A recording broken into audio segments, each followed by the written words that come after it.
नमः। श्री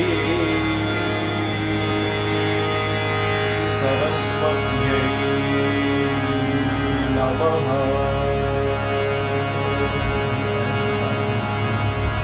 श्री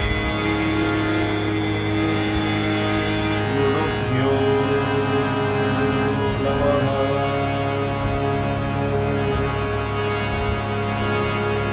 वंशी विभूषितकरा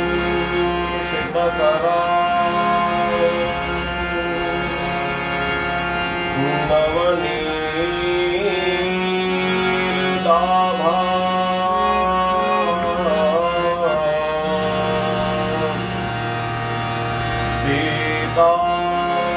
पीताम्बरा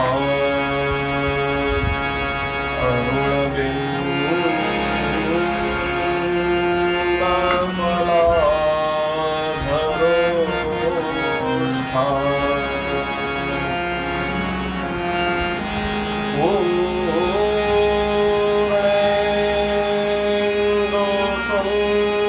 पूर्णेन्दुसुन्दरमुखा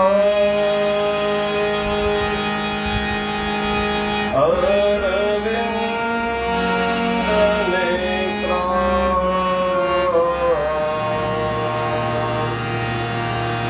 कृष्णात् परं किमपि तत्त्वमहं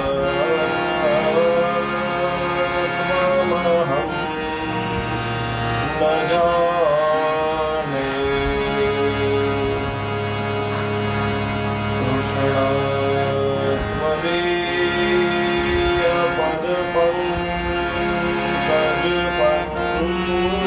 कृष्णत्वदीयपदपङ्कजपञ्जरान्ते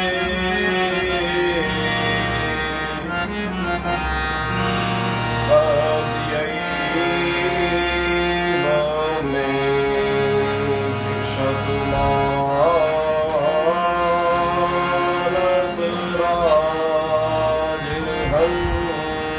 मानसराजहंसः।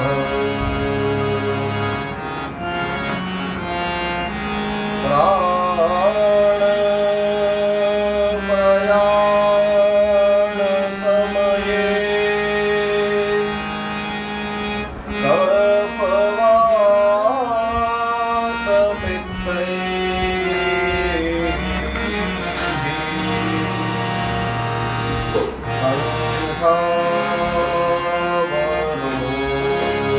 कण्ठावरोधनविधौ स्मरणं कृतस्ते।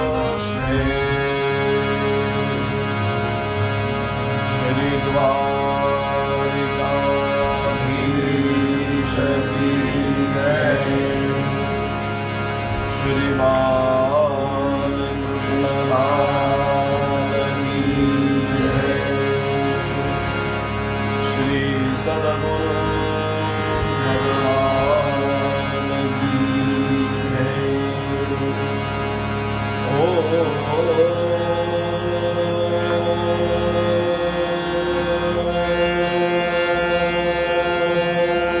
नमः पार्वती पतये। हर हर महादेव हर। हरे कृष्ण कृष्ण कृष्ण हरे हरे, हरे कृष्ण कृष्ण कृष्ण हरे हरे, हरे राम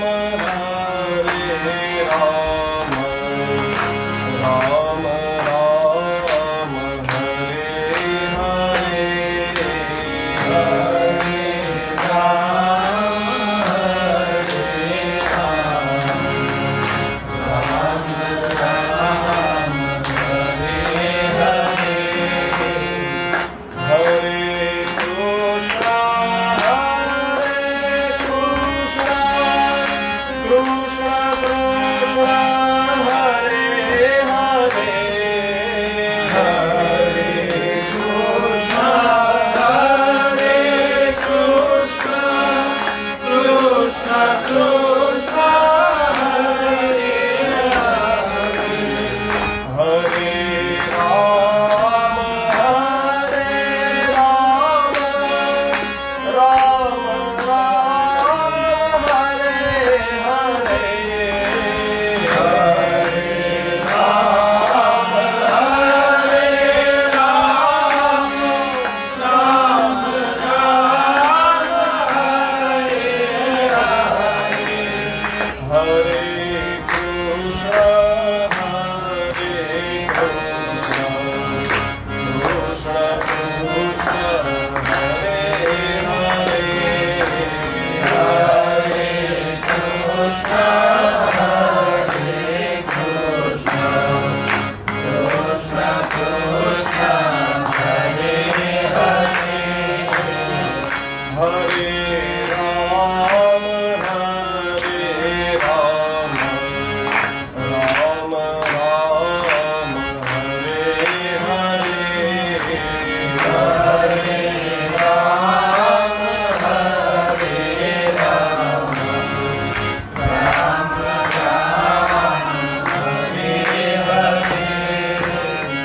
हरे कृष्ण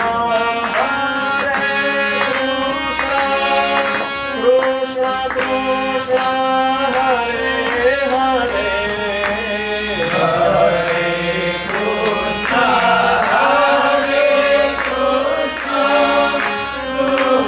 कृष्ण हरे हरे हरे राम राम राम हरे हरे हरे राम राम राम हरे हरे हरे कृष्ण कृष्ण कृष्ण हरे हरे हरे कृष्ण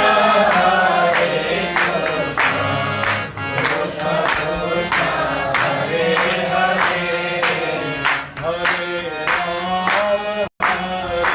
राम राम राम हरे हरे हरे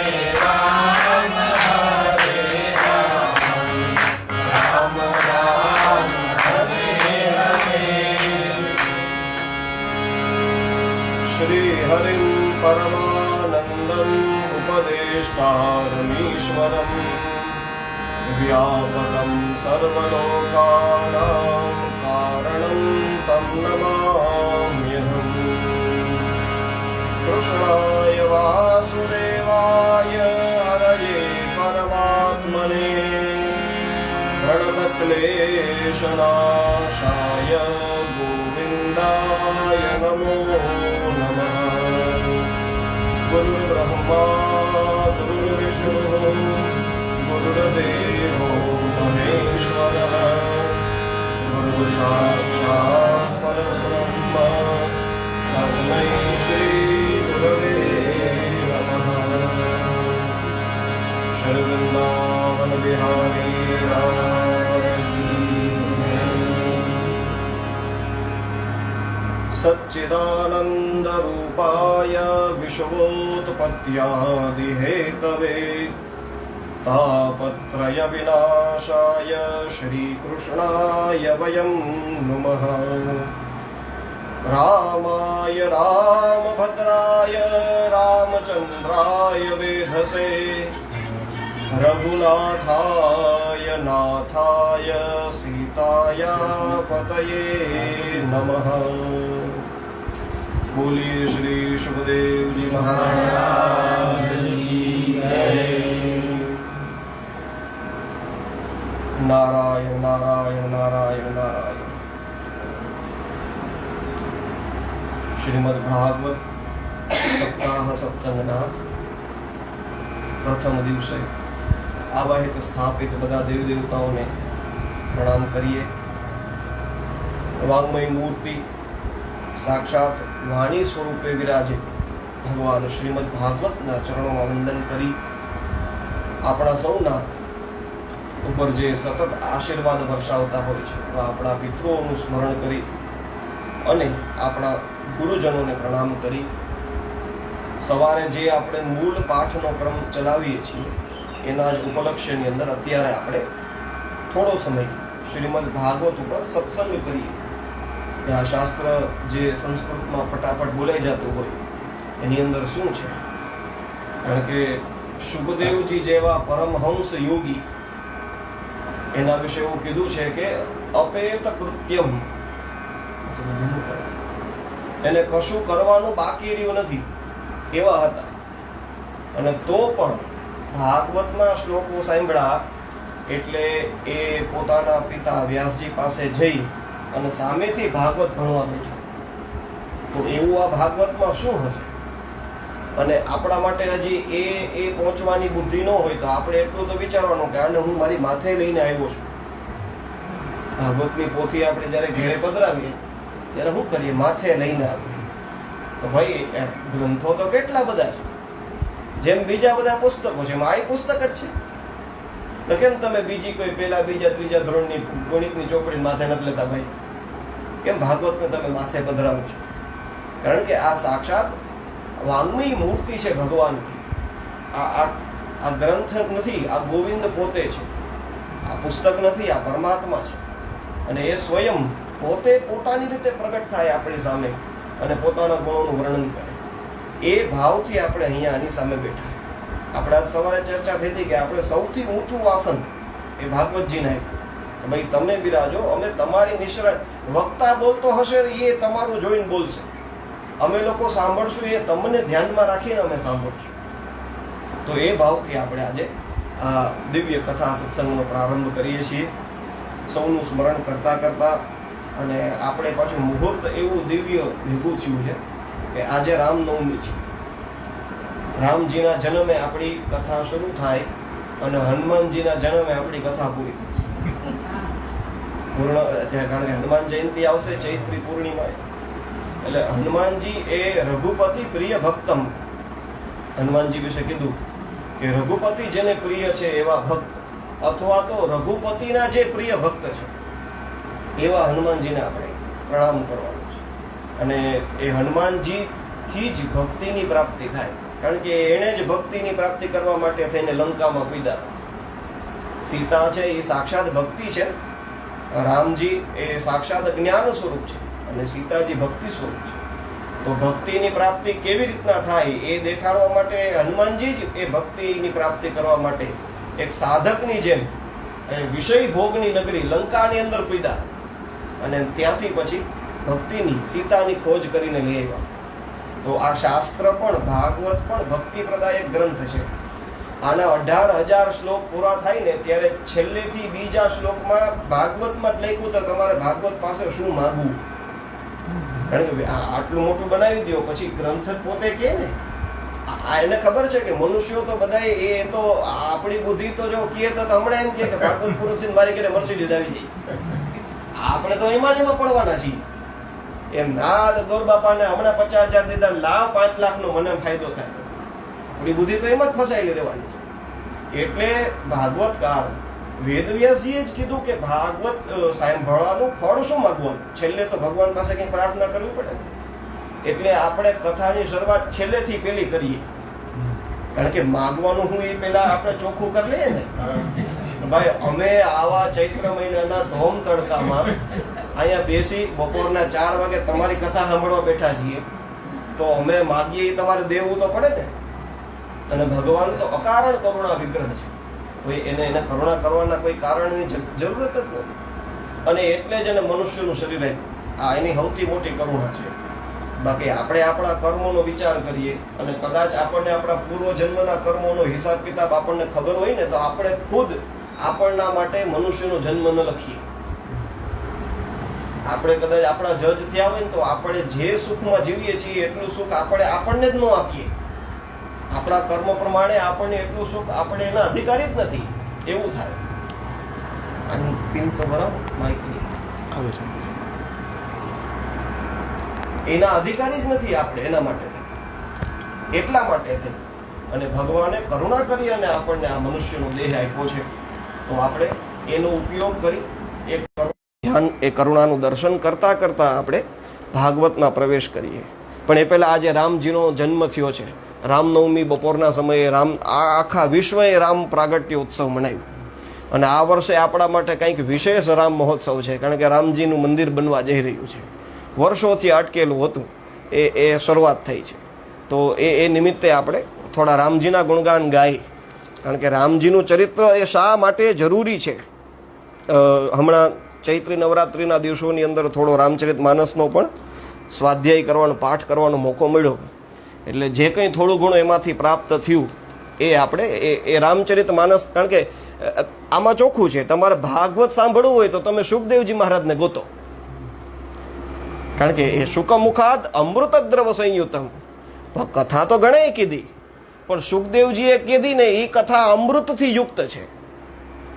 એવી રીતના રામકથા તો રામાયણ શતકોટી અપારા, અનેક કોટી રામાયણો છે, પણ એમાં તુલસીદાસજીનું રામાયણ છે એ તો ન્યારું છે.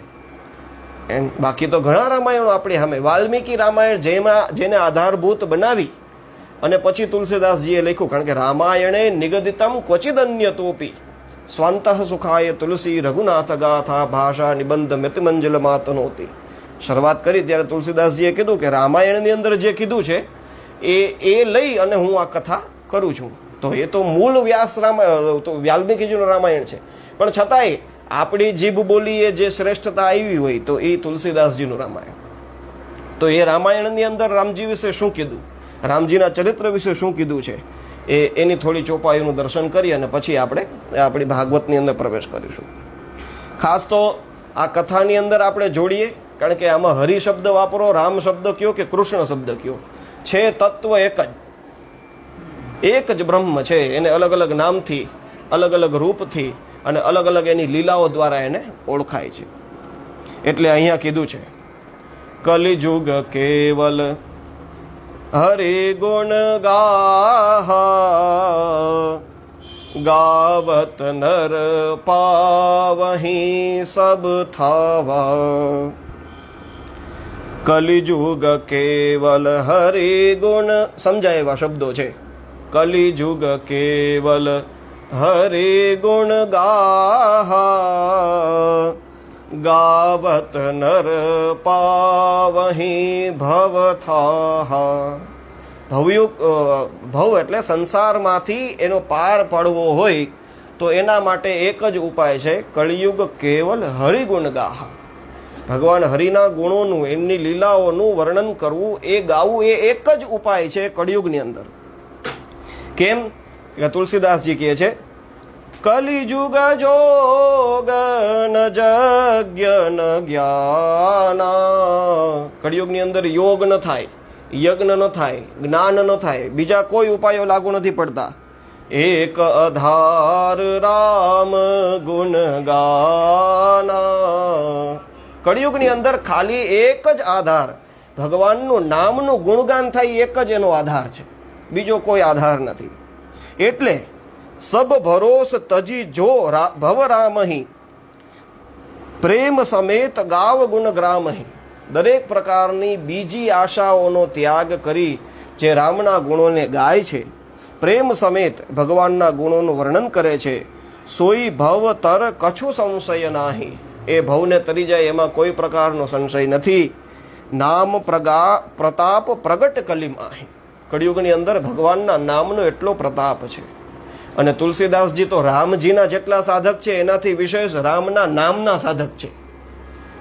આખી નામ રામાયણ છે તુલસીદાસજીની. એમાં એમ કીધું કે રામજી કરતાં તો રામજીનું નામ વધારે મહત્વનું, કારણ કે રામજીએ તો એક અહલ્યાનો ઉદ્ધાર કર્યો. રામના નામે તો એવી કેટલી અહલ્યાઓનો ઉદ્ધાર કર્યો. એમ તો આ રામે તો એક રાવણનો ઉદ્ધાર કર્યો. તો રાવણ કોણ છે કે મોહ દશ મૌલી. એ રામાયણ મોહ છે, રાવણ. તો એ રાવણ મોહ છે, તો એક રાવણનો ઉદ્ધાર કર્યો ખાલી રામજીએ. પણ આ રામના નામે તો કેટલાયના મોહના ભાંગા છે.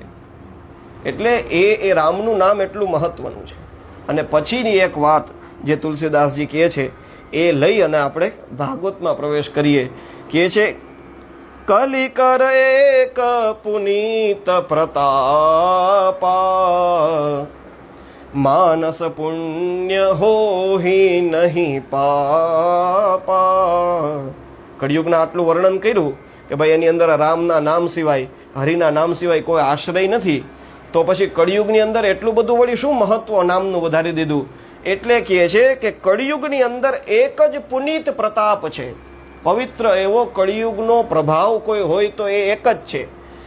દરેક પ્રકારના દોષોથી ભરેલો છે કળિયુગ, કોઈ બાકી નથી, બધું આવી ગયું. પણ એક એવું સદગુણ કળિયુગની અંદર ભરેલો છે, એનું નામ છે માનસ પુણ્ય હોહી નહીં પાપા. મનથી તમે કોઈના વિશે ખરાબ વિચારો તો એનું પાપ લાગતું નથી. વિચારો, આ બહુ મોટી વસ્તુ છે. આ કહી દીધી, આ સમજીએ ત્યારે આપણને ખબર પડે. જો આનું પાપ લાગતું હોય તો ગણતરી કરો આપણા પાપ ક્યાં પૂગે. ખાલી એક ઉંબરે ઠોકર લાગી જાય તો આપણે કેટલી ગાળો દઈ દઈએ. કોઈ એક કેળાનું છિલકું રસ્તામાં નાખ્યું ને તમે સ્લીપ થઈને પડો એટલે એ કેળાનું છિલકું જેણે નાખ્યું એને તમે કેટલું કહી દો. માનસ પુણ્ય હોહી. અને બીજી વસ્તુ મોટી મહત્વની કે મનથી કોકના વિશે સારું વિચારો તો એનું પુણ્ય મળે. હા, ડબલ પાપ નહીં પાપા. પાપ ન થાય. કદાચ મનથી કોકનું ખરાબ વિચાર્યું, ક્રોધ ચડી ગયો, કોકની ઉપર તમને એવો દ્વેષ થાય, ઈર્ષ્યા થાય. ઈર્ષ્યાનું કહું એટલે આ બાજુ આવવું પડે. બહેનોમાં સહજ ઈર્ષ્યા વધારે હોય ને, એટલે એ મનથી વિચાર્યું હોય ને ત્યાં સુધી એની અસર થાય નહીં, જ્યાં સુધી તમે એને આચરણમાં ન લઈ આવો. એટલે બધું અહીંયા રહેવા દેવાનું, અહીંયા નહીં લઈ આવવાનું, જીભમાં નહીં લઈ આવવાનું. અને ન્યા ન લઈ આવવા માટેનો આશ્રય શું છે? કીધું એના માટે જ હરિનું નામ લ્યો. આમાં તો આવશે જ, કોઈનું મન બાકી નથી રહ્યું ભાઈ. મોટા મોટા ઋષિમુનિઓની કથા ભાગવતની અંદર ને રામાયણની અંદર આવે છે. આ ગૌતમ ઋષિ હતા, એની પત્ની અહલ્યા હોય. હવે એનું મન કઈ ઇન્દ્રની અંદર ફસાય? તોય આપણે જોઈએ છીએ ને. શ્રીમદ ભાગવતના 9મ સ્કંદની અંદર સૌભરી ઋષિની કથા આવે છે કે હજારો વર્ષો સુધી તપસ્યા કરી, યમુનાના નદીની અંદર એક માછલો એની માછલીઓની હારે રમણ કરતો હતો. એને જોઈ અને ઋષિની બુદ્ધિ બગડી અને 51 રાજકન્યાઓની હારે લગ્ન કર્યા. લ્યો, તો કાંઈ આ મોટા મોટા કોઈ બાકી નથી રહ્યા, બધા આની અંદર આવી ગયા છે. પણ એની પાછળ બચવાનું પણ કારણ એક જ આપ્યું છે કે એ એક ભગવાનના નામ સિવાય બીજો કોઈ આશ્રય નથી. તો આપણે અત્યારના જે આ સમયની અંદર આ 7 દિવસ ભેગા મળી અને શ્રીમદ ભાગવતને આધાર બનાવી અને જે કંઈ કરીએ છીએ એની અંદર મૂળ હેતુ તો આપણો એ જ રહેવો જોઈએ. એટલે જ તમને પહેલે દિવસે નિયમ લેવડાવવાનો મતલબ જ આ કે એવો કોઈ નિયમ એક મનમાં રાખવાનો, તમારે કોઈને કહેવાની જરૂર નથી, તમે તમારા પૂરતો રાખો. હવે તમે વિચારો કે કોઈ એવો સારો નિયમ લીધો હશે કે ભાઈ હું આના વિશે કોઈ દિવસ આવું નહીં વિચારું કે આને કંઈ કહીશ નહીં, તો એનું પુણ્ય તમને કેટલું પ્રાપ્ત થાય. શાસ્ત્ર એમ નથી કહેતા કે દુઃખી હોય એને તમે મદદ કરો. ભાઈ જે કોઈ આચક તમારી ઘરે આવ્યો એમ કે ભાઈ મારે 5000 રૂપિયાની જરૂર છે, તમારી આગળ નથી, બરાબર, તો તમે એને પાછો મોકલી દો. તોય તમે જો મનથી એવો વિચાર કર્યો હશે કે ભાઈ મારાથી ભલે એની મદદ ન થઈ પણ એનું કલ્યાણ થવું જોઈએ, એનું સારું થવું જોઈએ, તો આ રામચરિત માનસ એનું સાક્ષી છે. અને શ્રીમદ ભાગવતની અંદર આ જ વસ્તુ કીધી, કુશલાની આસુ સિદ્ધ્યંતી નેતરાણી કૃતાની જ. કળિયુગની અંદર આ ગુણ છે કે તમે કુશળ જેટલું વિચારશો, જેટલું સારું કોકના વિશે વિચારશો, એ આસુ સિદ્ધ્યંતી એનું તરત જ ફળ તમને મળશે. ખાલી વિચારવાનું છે ભાઈ, આમાં આપણે કંઈ કરવાની જરૂર નથી. કીધું ખરી દાન દ્યો, તમે કોકની સેવા કરો, પણ હવે એના માટે શરીર હાલવું જોઈએ, સમય હોવો જોઈએ, સંપત્તિ હોવી જોઈએ, બધું ભેગું થાય તો દાન દઈએ ને. એ ન કરો કંઈ નહીં, ખાલી મનથી વિચારો. એટલું તો આપણે સારું કરી શકીએ ને કોકનું. જો એટલું કરીએ તો એનું ફળ આપણને મળે છે. તો એવું આ આપણા શાસ્ત્રોમાં કીધું. રામજીનું ચરિત્ર એવું, રામચરિત્ર કોને ખબર ના હોય. અને એમાંય ગે વર્ષે લોકડાઉન થયું, એમાં ઘેરે ઘેરે બધાને રામાયણ શું છે ખબર પડી ગઈ. એમ અત્યારની યંગ જનરેશન, આ 5-10 વર્ષના છોકરાઓ જેને કાંઈ ખબર જ નથી, એ લોકો બધા રામાયણના ગીતો ગાવા માંડ્યા. એમ કારણ કે રામચરિત્ર છે જ એવું. આ ગ્રંથો આપણા કોઈ દિવસ જૂના થતા જ નથી. લ્યો, હનુમાન ચાલીસા કેટલા વર્ષો પહેલા લખાણી છે? કોઈ દી તમે એવું સાંભળો કે એનું નવું વેરિએશન આવ્યું? ભાઈ એ શબ્દો જૂના થઈ ગયા, હવે કંટાળો આવે, બીજું બનાવો કાંઈ. આ શ્રીરામ જય જય રામ આટલા વર્ષોથી આપણે ગાઈએ છીએ, બોલીએ છીએ. હવે કેણે લખેલું હશે? અને કોઈ દી એમ આવ્યો કે ના ભાઈ હવે શ્રીરામ જય રામની જગ્યાએ શ્રી કૃષ્ણ જય કૃષ્ણ કરો, આ રામ જુદું થઈ ગયું? ના, એ જે બેઠું છે એ જ આ હરે કૃષ્ણ કૃષ્ણ કૃષ્ણ હરે હરે આપણે બોલીએ છીએ. તો આ ક્યાંથી લખાયેલું છે? અને આ હજારો વર્ષોથી આ આમનામ હાલતું આવે અને તોય એ એવું ને એવું ચાલે, એમાં કોઈનો ફરક પડતો નથી. કેમ કીધું? એ નિત્ય પરમાત્માનું નામ છે ને, એટલે નિત્ય ટકેલું રહે.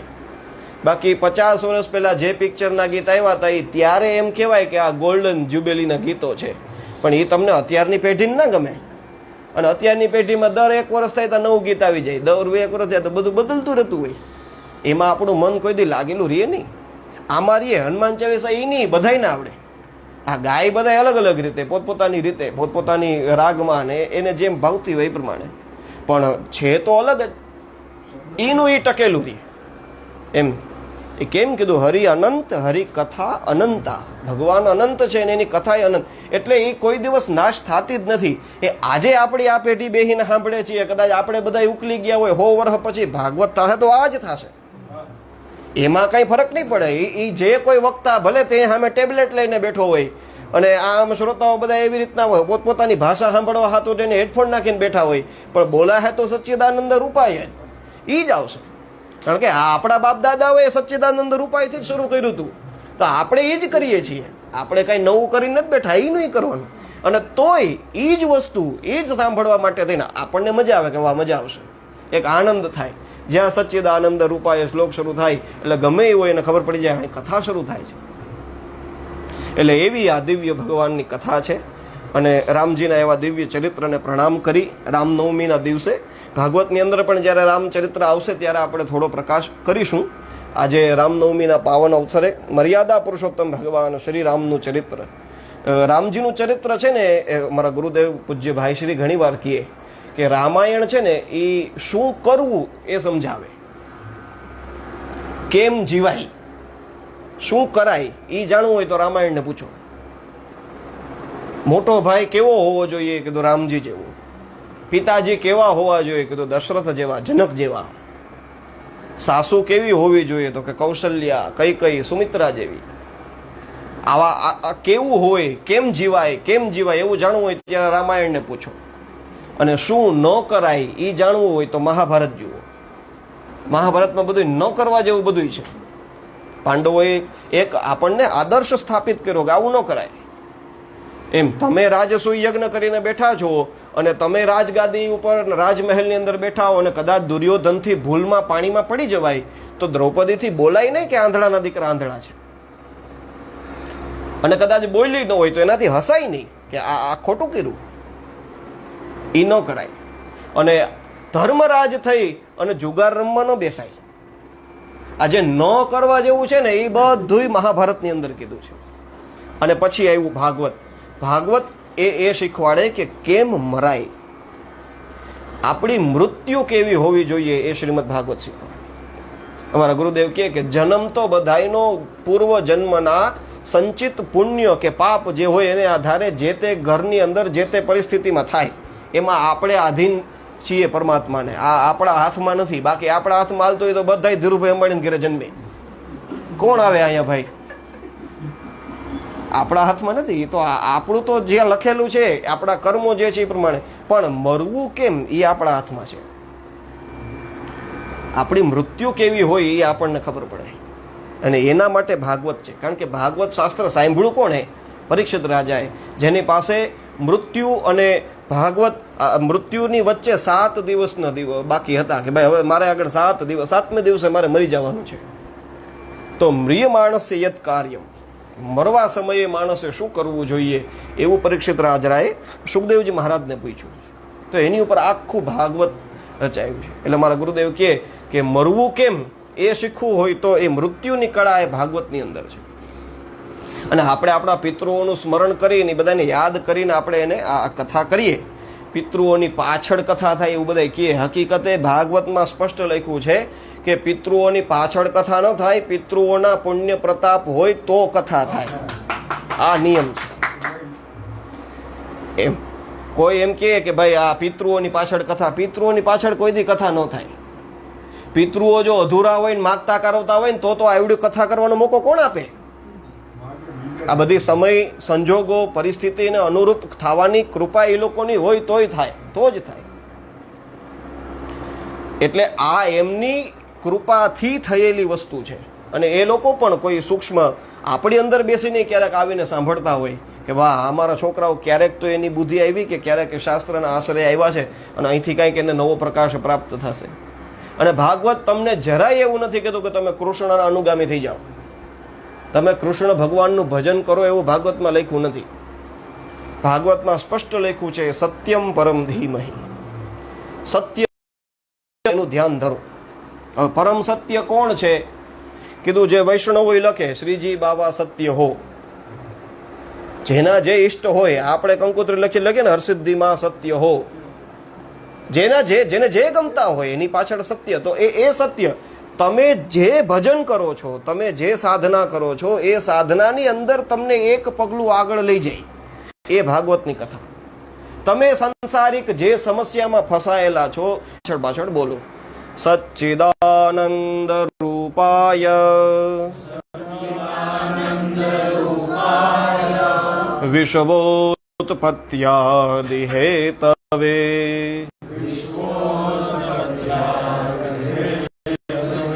તાપત્રય વિનાશાય.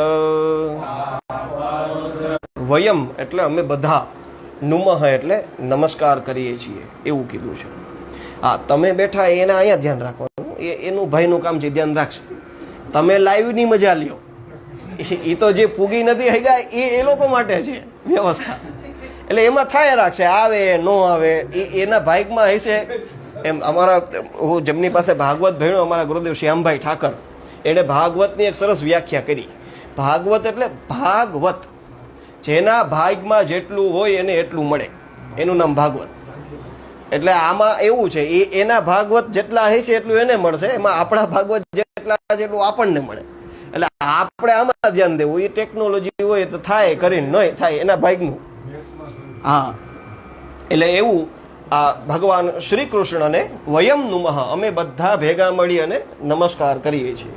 ઓકે, તો આ કૃષ્ણ ભગવાન કેવા છે એનું વર્ણન છે. પહેલું પાદ છે એની અંદર સચ્ચિત આનંદ સ્વરૂપ પરમાત્માને કીધા છે. ભગવાનનું સ્વરૂપ કેવું છે? કીધું સચ્ચિત ને આનંદનું સ્વરૂપ છે. હવે આવું કંઈ રૂપ હોય તો રૂપ હોય તો પીળું પિતાંબર પીર્યું હોય, વનમાલા ધારણ કરી હોય, હાથમાં વાંસળી હોય, આવું કંઈક તમે રૂપ કહો તો હજી ખબર પડે. ઓલું બરહા પીળમ નટવર વપહુ વાળું એવું સ્વરૂપ કહો તો ખબર પડે કે આ ભગવાનનું સ્વરૂપ છે. આ કંઈ રૂપ કહેવાય? પણ કીધું ના, આ એ જે રૂપ છે ને એ તો સગુણ સાકારનું સ્વરૂપ છે. અને આ તો નિત્ય નિરંતર તમારી હારે રહેવા વાળો જે છે ને એ આ છે. કેવો છે? કીધું જો એક સત સ્વરૂપ છે. સત એટલે જે ગમતું નથી, તમે સૂતા હો કે તમે જાગતા હો એ હાજર જ રહે, એને સત સ્વરૂપ કહેવાય. અને બીજું ચિત્ત સ્વરૂપ છે, ચૈતન્ય છે, એ જાગતું જ રહે, એ ન સૂવે. આપણી અંદરનો જે પરમાત્મા છે એ કોઈ દિવસ સૂતો જ નથી. આપણે સૂઈ જાય ત્યારે ઉઠીએ ત્યારે આપણે શું કહીએ? મને બહુ સરસ નિંદર થઈ ગયો. તો તમે તો સૂઈ ગયા હતા, તો નિંદર કોણે કરી? અને એ ભગવાનની લીલાથી આનંદ થાય. નંદ ઘેર આનંદ ભયો જય કનૈયા લાલ કી. આપણે શું કહીએ? એમ સુખનો જન્મ થયો એવું ન કહીએ, આનંદનો જન્મ થયો. આનંદ શબ્દ શા માટે કીધું? સુખ હોય ને ત્યાં દુઃખ આવે. સુખ દુઃખ દ્વંદ્વ છે. સુખ હોય ત્યાં દુઃખ આવે. પણ આનંદ વસ્તુ એવી છે કે એનો કોઈ વિરોધી શબ્દ નથી. દરેક પરિસ્થિતિની અંદર જ્યાં એ સમાન રૂપે વસે એવો પરમાત્મા છે. અને એ હસતો જ હોય આપણી હારે, આનંદિત રહ્યો ને. એટલે તમે ગમે એવી પરિસ્થિતિમાં ફસાયેલા હોય, દુઃખી હોય, પણ જરાક આમ અંદર નજર નાખશો ને એટલે એ અંદર બેઠા બેઠા દાંત જ કાઢશે. આ બેઠા છો તમે લોકો, આ વડીલો જે બેઠા છે, તમે તમારા જીવનની અંદર કેટલા દુઃખના પ્રસંગો જોયા હોય ને? કેટલું જોયું હોય આપણે. હવે તમે પોતે તમારા જ જીવનના સાક્ષી બનીને બેસો. ઓહો, આવી પરિસ્થિતિ એમ થયું તો હવે તો મરી જ જાઉં, આમાં કેમ જીવતું રહેવું, આમાં શું થાય મારું? અને ત્યાંથી ભગવાન આપણને કેમ કેમ કેમ કેમ કાઢીને ક્યાંના ક્યાં બેહાડી દે. આપણને ખુદને અનુભવ યાદ કરીએ ત્યારે એમ થાય કે આ કોણે કર્યું હશે, આ પાછળ કરવાવાળો કોણ છે? તો એ ઓલો આનંદ સ્વરૂપ પરમાત્મા છે ને, એ પ્રેરિત કરે. અરે આમાં હોઈ નથી જવાનું, આમાં બેહી નથી જવાનું, આમાં દુઃખી નથી થવાનું, ઊભો થા ઊભો થા. એ ઊભો થવાનું ખાલી અર્જુનને નથી કહેતા, આપણી સ્થિતિ અને લયના કારણ છે. અને આધિદૈવિક, આધિભૌતિક અને આધ્યાત્મિક ત્રણેય પ્રકારના તાપના જે વિનાશ કરનારા છે, અથવા તો એ તાપનો નાશ કરવા માટે અમે સૌ એનો પ્રારંભ થાય છે. નૈમિષે સુતમાસીનમભિવાદ્ય મહામતિમ કથામૃતરસાસ્વાદ કુશલઃ શૌનકો બ્રવીત. કે છે નૈમિષારણ્યની અંદર સૂત પુરાણી બેઠા છે અને એવા સમયે કથારૂપી અમૃતના રસનું આસ્વાદ કરવામાં જે કુશળ છે એવા શૌનક મહારાજ એ વાત કરે, પ્રશ્ન કરે છે. આપણા શાસ્ત્રોનો પ્રારંભ બધાયનો પ્રશ્નથી થયો. જ્યાં પ્રશ્ન હોય ત્યાં કૃષ્ણ આવે, એ નિયમ. તમને જિજ્ઞાસા જ ન હોય, જાણવાની ઈચ્છા જ ન હોય, તો પછી તો કોઈ મતલબ જ નથી. છોકરાને એકડો કેમ થાય એ જાણવું હોય, ઈચ્છા થાય તો પછી એકડો ઘૂટે ને. એને કરવું જ ન હોય તમે શું કરી દો કયો?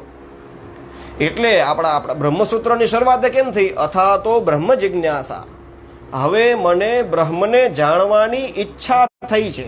એમ ઈચ્છા થવી ને, એ ઈચ્છા જ એ ભગવાનની તરફ લઈ જવાનું પહેલું કદમ છે. તો અહીંયા પણ એ જ થયું. શૌનક મહાઋષિ, શૌનકની નીચે 88,000 ઋષિ મુનિઓ છે. એટલા એ બધાયના બહુરુચ બહુ મોટા આચાર્ય પોતે છે. અને એવા આચાર્ય થઈ અને સૂત પુરાણી એને વ્યાસપીઠ ઉપર બેસાડ્યા સામે, અને એને પ્રશ્ન પૂછે છે.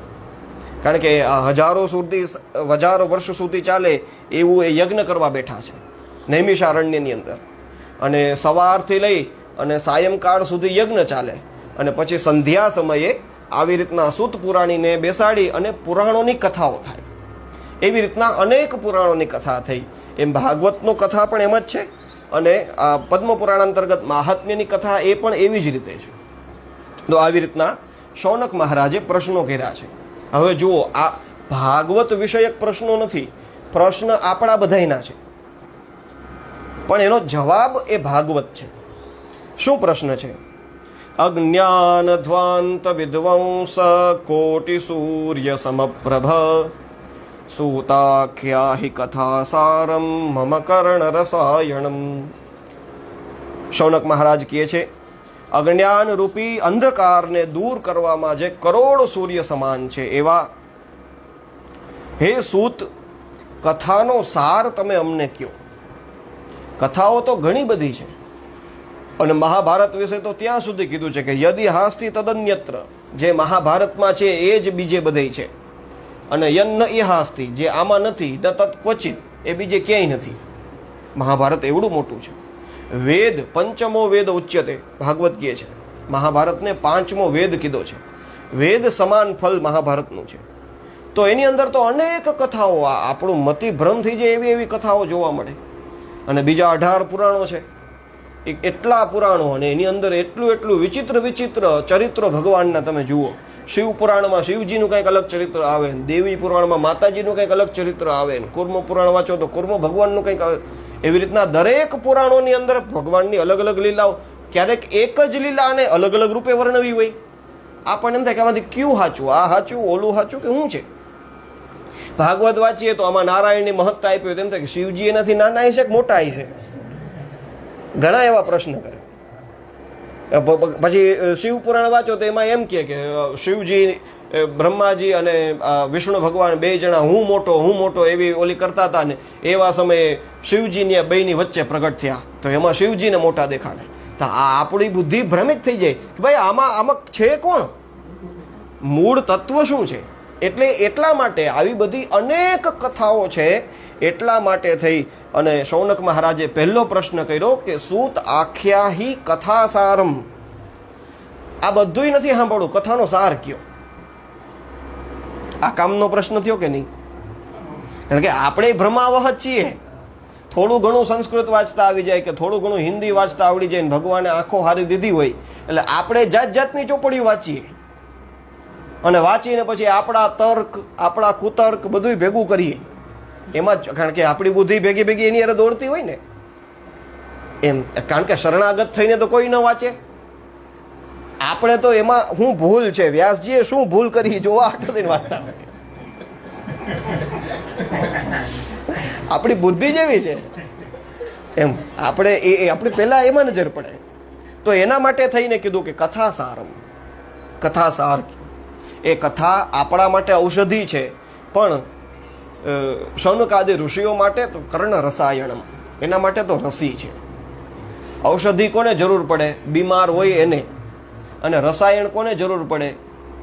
વેક્સિન કેને જરૂર પડે? જેને કોરોના ન થાય એના હાટું. અત્યારે તો બધાને ખબર પડી ગઈ રસાયણ એટલે હું. દુનિયા આખીને એ નાનકડા એવા ઝૂંપડામાં રહેતો હોય એને વેક્સિનેશનની ખબર હોય. ઇમ્યુનિટી એટલે હું એને ખબર હોય. આ પરિસ્થિતિ એવી છે અત્યારે. બાકી જિંદગીમાં ઇમ્યુનિટી શું છે કોઈ સાંભળ્યું જ નહોતું. ઇમ્યુનિટી એટલે શું, પણ તોય એને ખબર પડી ગઈ. તો આ અહીંયા એટલે અમારે સમજાવવાનું હેલું થઈ ગયું. આખો રસાયણમાં સમજાવવું અઘરું પડતું, હવે હેલું થઈ ગયું. વેક્સિન કે એટલે ખબર પડી જાય, હા એ બરાબર. કોરોના ન થાય એના હાટું જે લગાડવી પડે એને વેક્સિન કહેવાય. બસ એમાંય ભવરોગ ન થાય એના માટે જે ઉપયોગી હોય એને રસાયણ કહેવાય. તો એવી કથાનો સાર તમે અમને સમજાવો.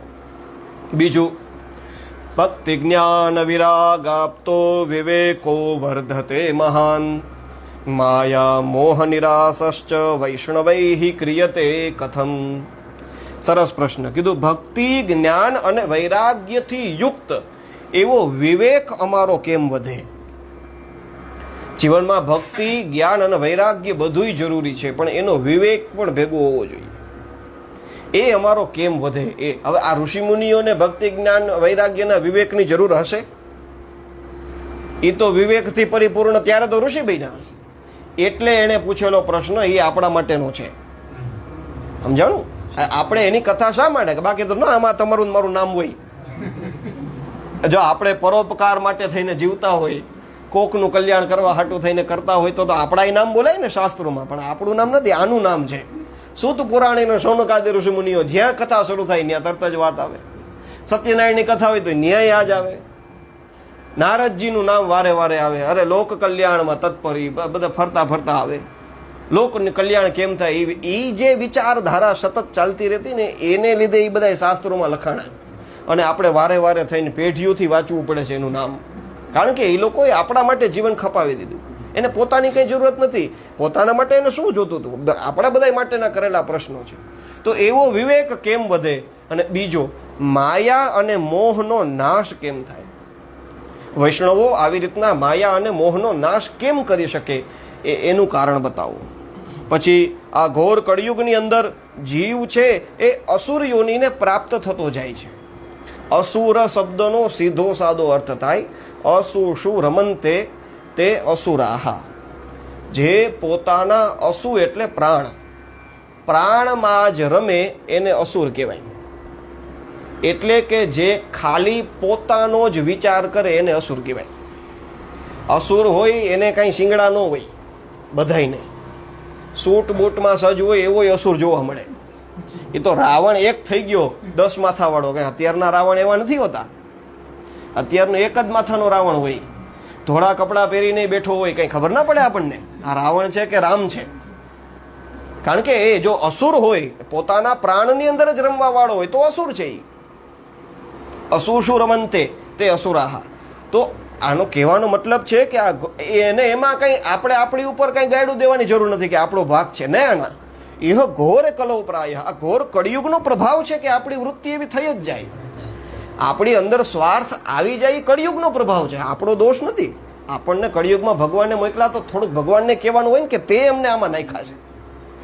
તો પછી આની જે પરંપરા પ્રમાણે અમારું જે જીવન આ દશમ સ્કંદની અંદર ઓલા કાલિય નાગનું દમન કરે છે ભગવાન, ત્યારે કાલિય નાગ ભગવાનને પ્રાર્થના કરતાં કરતાં કહે છે કે પ્રભુ તમે આ બધું મારી ઉપર 101 ફેણા બધાયમાંથી લોહી કાઢી નાખ્યું. ભગવાન એવા નાચ્યા અને પછી તોય લોહી નીકળી ગયું તો એ કાલિય નાગની અકળ ના ગઈ. એ હોય ને જન્મજાત હોય અમુકમાં. એટલે પછી તો હવે શું ભક્ત બની ગયો, ભગવાને સ્વીકાર કરી લીધો, પોતાના ચરણોની છાપ આપી દીધી. હવે આનાથી વિશેષ શરણાગતિ કઈ હોય? એટલે પછી આમ શરણાગતિમાંથી 1 ફેણ ઊંચી કરીને બોલ્યો, એ પ્રભુ એક વાત કહું કે ભગવાન કે બોલો. એ કે અમે લોકો સર્પ છીએ, બરોબર? તો કે હા. આ સર્પ યોની આપી કોણે? ભગવાન કે મેં આપી, કારણ કે ભગવાને જન્મ દેવાવાળા છે ને, સંસારમાં દરેક પ્રાણી માત્રનો જન્મ દે. ઓકે. અને સર્પોની અંદર ક્રોધ કોણે ભર્યો? સ્વભાવગત સર્પમાં ક્રોધ હોય. એમ હાયલો જતો હોય તમે એના કાજે અડાડતો હોય તમને મારે થાય, એ તો એનો ક્રોધ, એનો સ્વભાવ પોતાના ડરને લીધે થઈ. તો આવો ઉરુમન્યવહ અમે લોકો હોઈએ, જાજો ક્રોધવાળા હોય, તો એની પાછળનું કારણ તમે જ છો. અને એ ક્રોધને લીધે, એ સ્વભાવને લીધે થઈ અને હું કદાચ કાંઈ કોકનું ખરાબ કરું તો ભગવાનને કહે કે તો એમાં દોષ મારો તમારો. પણ એ ક્યારે એ ભક્તની એવી કેટેગરીએ પહોંચી ગયા પછી તમે કહી શકો એમ. પણ અહીંયા તો આ વસ્તુ જે છે, આ ઘોર કળિયુગની અંદર આ જીવની આવી ગતિ થાય છે. અને એ અસુર્ય થાય, અસુર થયા પછી જે વ્યક્તિ કેવલ પોતાનો વિચાર કરશે એના વિશે લખ્યું છે કે ક્લેશાક્રાંતસ્ય તસ્યૈવ શોધને કિમ પરાયણ. એ ક્લેશાક્રાંત થાય, એ જ દુઃખી થાય. એટલે દુઃખી થવાની પાછળનું મોટું કારણ છે કે આપણે સ્વાર્થી બનીએ. આપણે પોતાનો વિચાર કરીએ ને ત્યારે જ દુઃખી થાય, બાકી દુઃખી થતા જ નથી. જો પરોપકારની વૃત્તિ આવે તો આપણે કોઈ દિવસ દુઃખી થવાના ઘણા કારણો છે, આ એક જ નથી, પણ એમાંનું મોટું કારણ નીકળી જાય. તમને દુઃખ પડ્યું હોય એની પાછળનું મોટું કારણ આવવું જોઈએ કે આપણે આવી રીતના થઈને દુઃખી થયા. તો એવો ક્લેશાક્રાંત બનેલો હોય એને શોધને, એને શુદ્ધ કરવા માટે કયું શાસ્ત્ર કામનું છે? આવો પ્રશ્ન કર્યો. પછી કીધું કે શ્રેયસામ્યત ભવેત શ્રેય. ભાઈ કલ્યાણકારીમાં કલ્યાણકારી અનેક સાધનો શાસ્ત્રોમાં તો તમે જ્યાં નજર નાખો ત્યાં તમને આવા આવા ઉપાયો મળે. એની અંદર પણ સર્વશ્રેષ્ઠ સાધન હોય એ અમને કહો. અને બીજું પાવનાનામ ચ પાવનમ, અને પવિત્રમાં પવિત્ર સાધન હોવું જોઈએ. કે બાકી કોઈ ભૂત પ્રેતની પિશાચની ઉપાસના કરવાથી તમારા કર્મબંધનનો નાશ થઈ જાય એવું ઘોર તંત્ર વૈદ્યમાં અમારે નથી પડતું. પવિત્રમાં પવિત્ર હોય, અમારે કાંઈ બીજી જાજી મહેનત ના કરવી પડતી હોય અને અમારે સરળતાથી અમને જે પ્રાપ્ત થઈ શકે એવું જે સાધન હોય એવું સાધન. અને સૌથી વિશેષ વસ્તુ કૃષ્ણ પ્રાપ્તિ કર્મ, અમને ભગવાન શ્રી કૃષ્ણની પ્રાપ્તિ કરાવી દે એવું સાધનમ તદ્વદાધુના, એવું સાધન તમે અમને સમજાવો. આવો પ્રશ્ન કર્યો છે. પછી કહે છે કે જેના ઘરે ચિંતામણી હોય, મણીનું નામ છે, એને પૃથ્વી ઉપરનું કોઈ સુખ બાકી ન રહે. એવું કહેવાય કે ચિંતામણી જેની ઘરે હોય, જે વ્યક્તિ એની પૂજા કરે એની આગળ માગે એ સંસારનું સુખ ચિંતામણી આપે. પછી કીધું જેના આંગણાની અંદર કલ્પવૃક્ષ લાગેલું હોય એને સ્વર્ગની કોઈ ઈચ્છા અધૂરી ન રહે. એની આગળ તમે માગો એ આપે. કલ્પવૃક્ષનું તો એવું છે ને, તમે જે કંઈ માગો એ આપે. અને કીધું આ ચિંતામણી ને કલ્પવૃક્ષ બે ભલે ભેગા થઈ જાય પણ એ બેની આગળ તમે એમ કહો કે મારે મોક્ષ જોઈએ છે તો એ બેમાંથી એકેય ન આપે. કારણ કે એ કે જો મોક્ષ જોતો હોય તો અમે ચિંતામણી ને કલ્પવૃક્ષ થઈને થોડાક બેહીએ, અમે અમારું ન કલ્યાણ કરી લઈએ, અમને આ યોની મળી અમારે ભોગવવી પડે છે.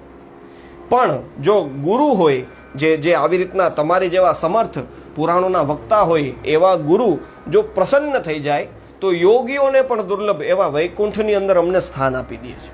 એટલા માટે થઈને અમે તમને આ પ્રશ્ન પૂછ્યા છે, એનો તમે જવાબ આપો.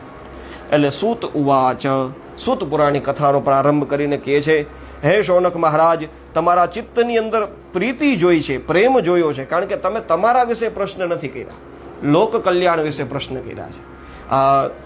આ જ વસ્તુ રામચરિત માનસની અંદર આજ રામાયણ હુજે, કારણ કે રામનવમી છે ને, કે છે જ્યારે સતી પાર્વતી બની અને આવી, કારણ કે સતીનો દેહ ત્યાગ થયો, શિવજી એમનું આમે શરીર છોડી દીધું અને પછી શિવજીની પાસે બેઠી. એટલે ત્યારે પછી ફરીથી પાર્વતીજીએ રામજી વિશે એક પ્રશ્ન પૂછ્યા કે હે સ્વામી, હું તમને પૂછું રામ કોણ? એક અવધના કુમાર છે એ રામ, એ અને પરબ્રહ્મ તરીકે તમે જેનું ભજન કરો છો, તુમ પુનિ રામ રામ દિનુ રાતી, સાદર જપ હું અનંગ અરાતી. તમે આખો દિવસ રામ રામ રામ રામ કરી રાખો. એ રામ અને ઓલા કૌશલેશ રાજા દશરથની ઘેરે જૈનમાં રામ, એ બે એક જ છે કે અલગ અલગ છે? હજી મારા મનની અંદર એ ભ્રમ છે, તમે એ દૂર કરો. એટલે એવા સમયે પછી હવે એ ભ્રમ તો સતીના ચરિત્રમાં દૂર થઈ જ ગયો. તો કથા આપણને પ્રસિદ્ધ છે કે ભાઈ અગસ્ત્ય ઋષિને ત્યાં કથા સાંભળવા ગયા હતા શિવ પાર્વતી, અને ત્યાંથી રિટર્ન આવતા હતા એટલે દંડકારણ્યની અંદર સીતાજીનું હરણ થઈ ગયેલું, અને રામજી નરલીલા કરતા કરતા સીતાને ગોતતા ગોતતા ચારે બાજુ ફરતા હતા. અને ત્યાં દુઃખી થયેલા સીતા વિરહની અંદર રડતા રામને જોઈ અને શિવજીએ કીધું, દય સચ્ચિદાનંદ દિનેશા, સચ્ચિદાનંદ સ્વરૂપ દિનેશ, હે પ્રભુ હું તમને પ્રણામ કરું. એમ કરીને શિવજી ત્યાંથી નીકળ્યા. એટલે સતીના મનમાં એમ થયું કે આ નહીં, આ જેને રામ કીધા, આ જે આનંદ રાશિ, જો આનંદ સિંધુ સુખ રાશિ, સી કરતે ત્રૈલોક સુપાસી, એવા રામ. અને આમ દુઃખી થાય, એ પોતાની પત્નીને હોય ગઈ એની અંદર રડવા બેઠા. એટલે શંકા થઈ અને શિવજીને પૂછ્યું કે ભાઈ આ એ જ છે કે તમે જેને સચ્ચિદાનંદ? તો કે હા એ જ રામ. કીધું મને વિશ્વાસ નથી આવતો. તો કે જાઓ પરીક્ષા લ્યો, તમને ખબર પડી જશે કોણ છે. અને સતી નમાયની અને પરીક્ષા લેવા જાય છે. અને પરીક્ષા લેવા સમયે સીતાનું રૂપ ધારણ કરે. સતી માતા પોતે સીતા બને. એટલે લક્ષ્મણજી દૂરથી જોઈને કે આ સતીમાં એકલા સીતાજીનું રૂપ લઈને ક્યાં અમારી સામે આવે? એટલે રામજીએ જઈને સીધું લક્ષ્મણજીની સાથે પ્રણામ કર્યા. માં એકલા કેમ વનમાં ફરો છો? ક્યાં શિવજી ક્યાં છે? અને પછી તો એવી માયા રચી કે સતી જે દિશામાં જાય એ દિશાની અંદર રામ લક્ષ્મણ જાનકી દેખાય. તો આવો એક વખત વીતી ગઈ છે સતી ઉપર, અને એને લીધે થઈ શિવજીએ સતીનો ત્યાગ કરેલો.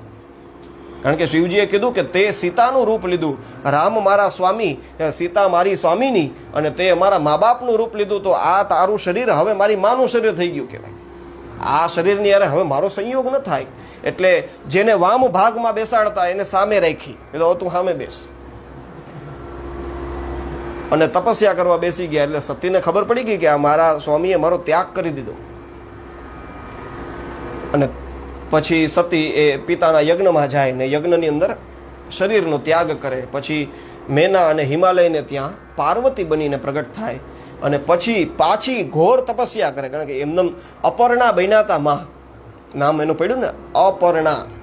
એટલે કે જેણે પાંદડા પણ ખાવાના મૂકી દીધા તપસ્યા કરતા કરતા, એને અપર્ણા કહેવાય. એવી તપસ્યા કરેલી. એવી તપસ્યા કરો ને તઈ અન્નપૂર્ણા થાય. અપર્ણા બનો ને પછી તમે અન્નપૂર્ણા થઈ શકો.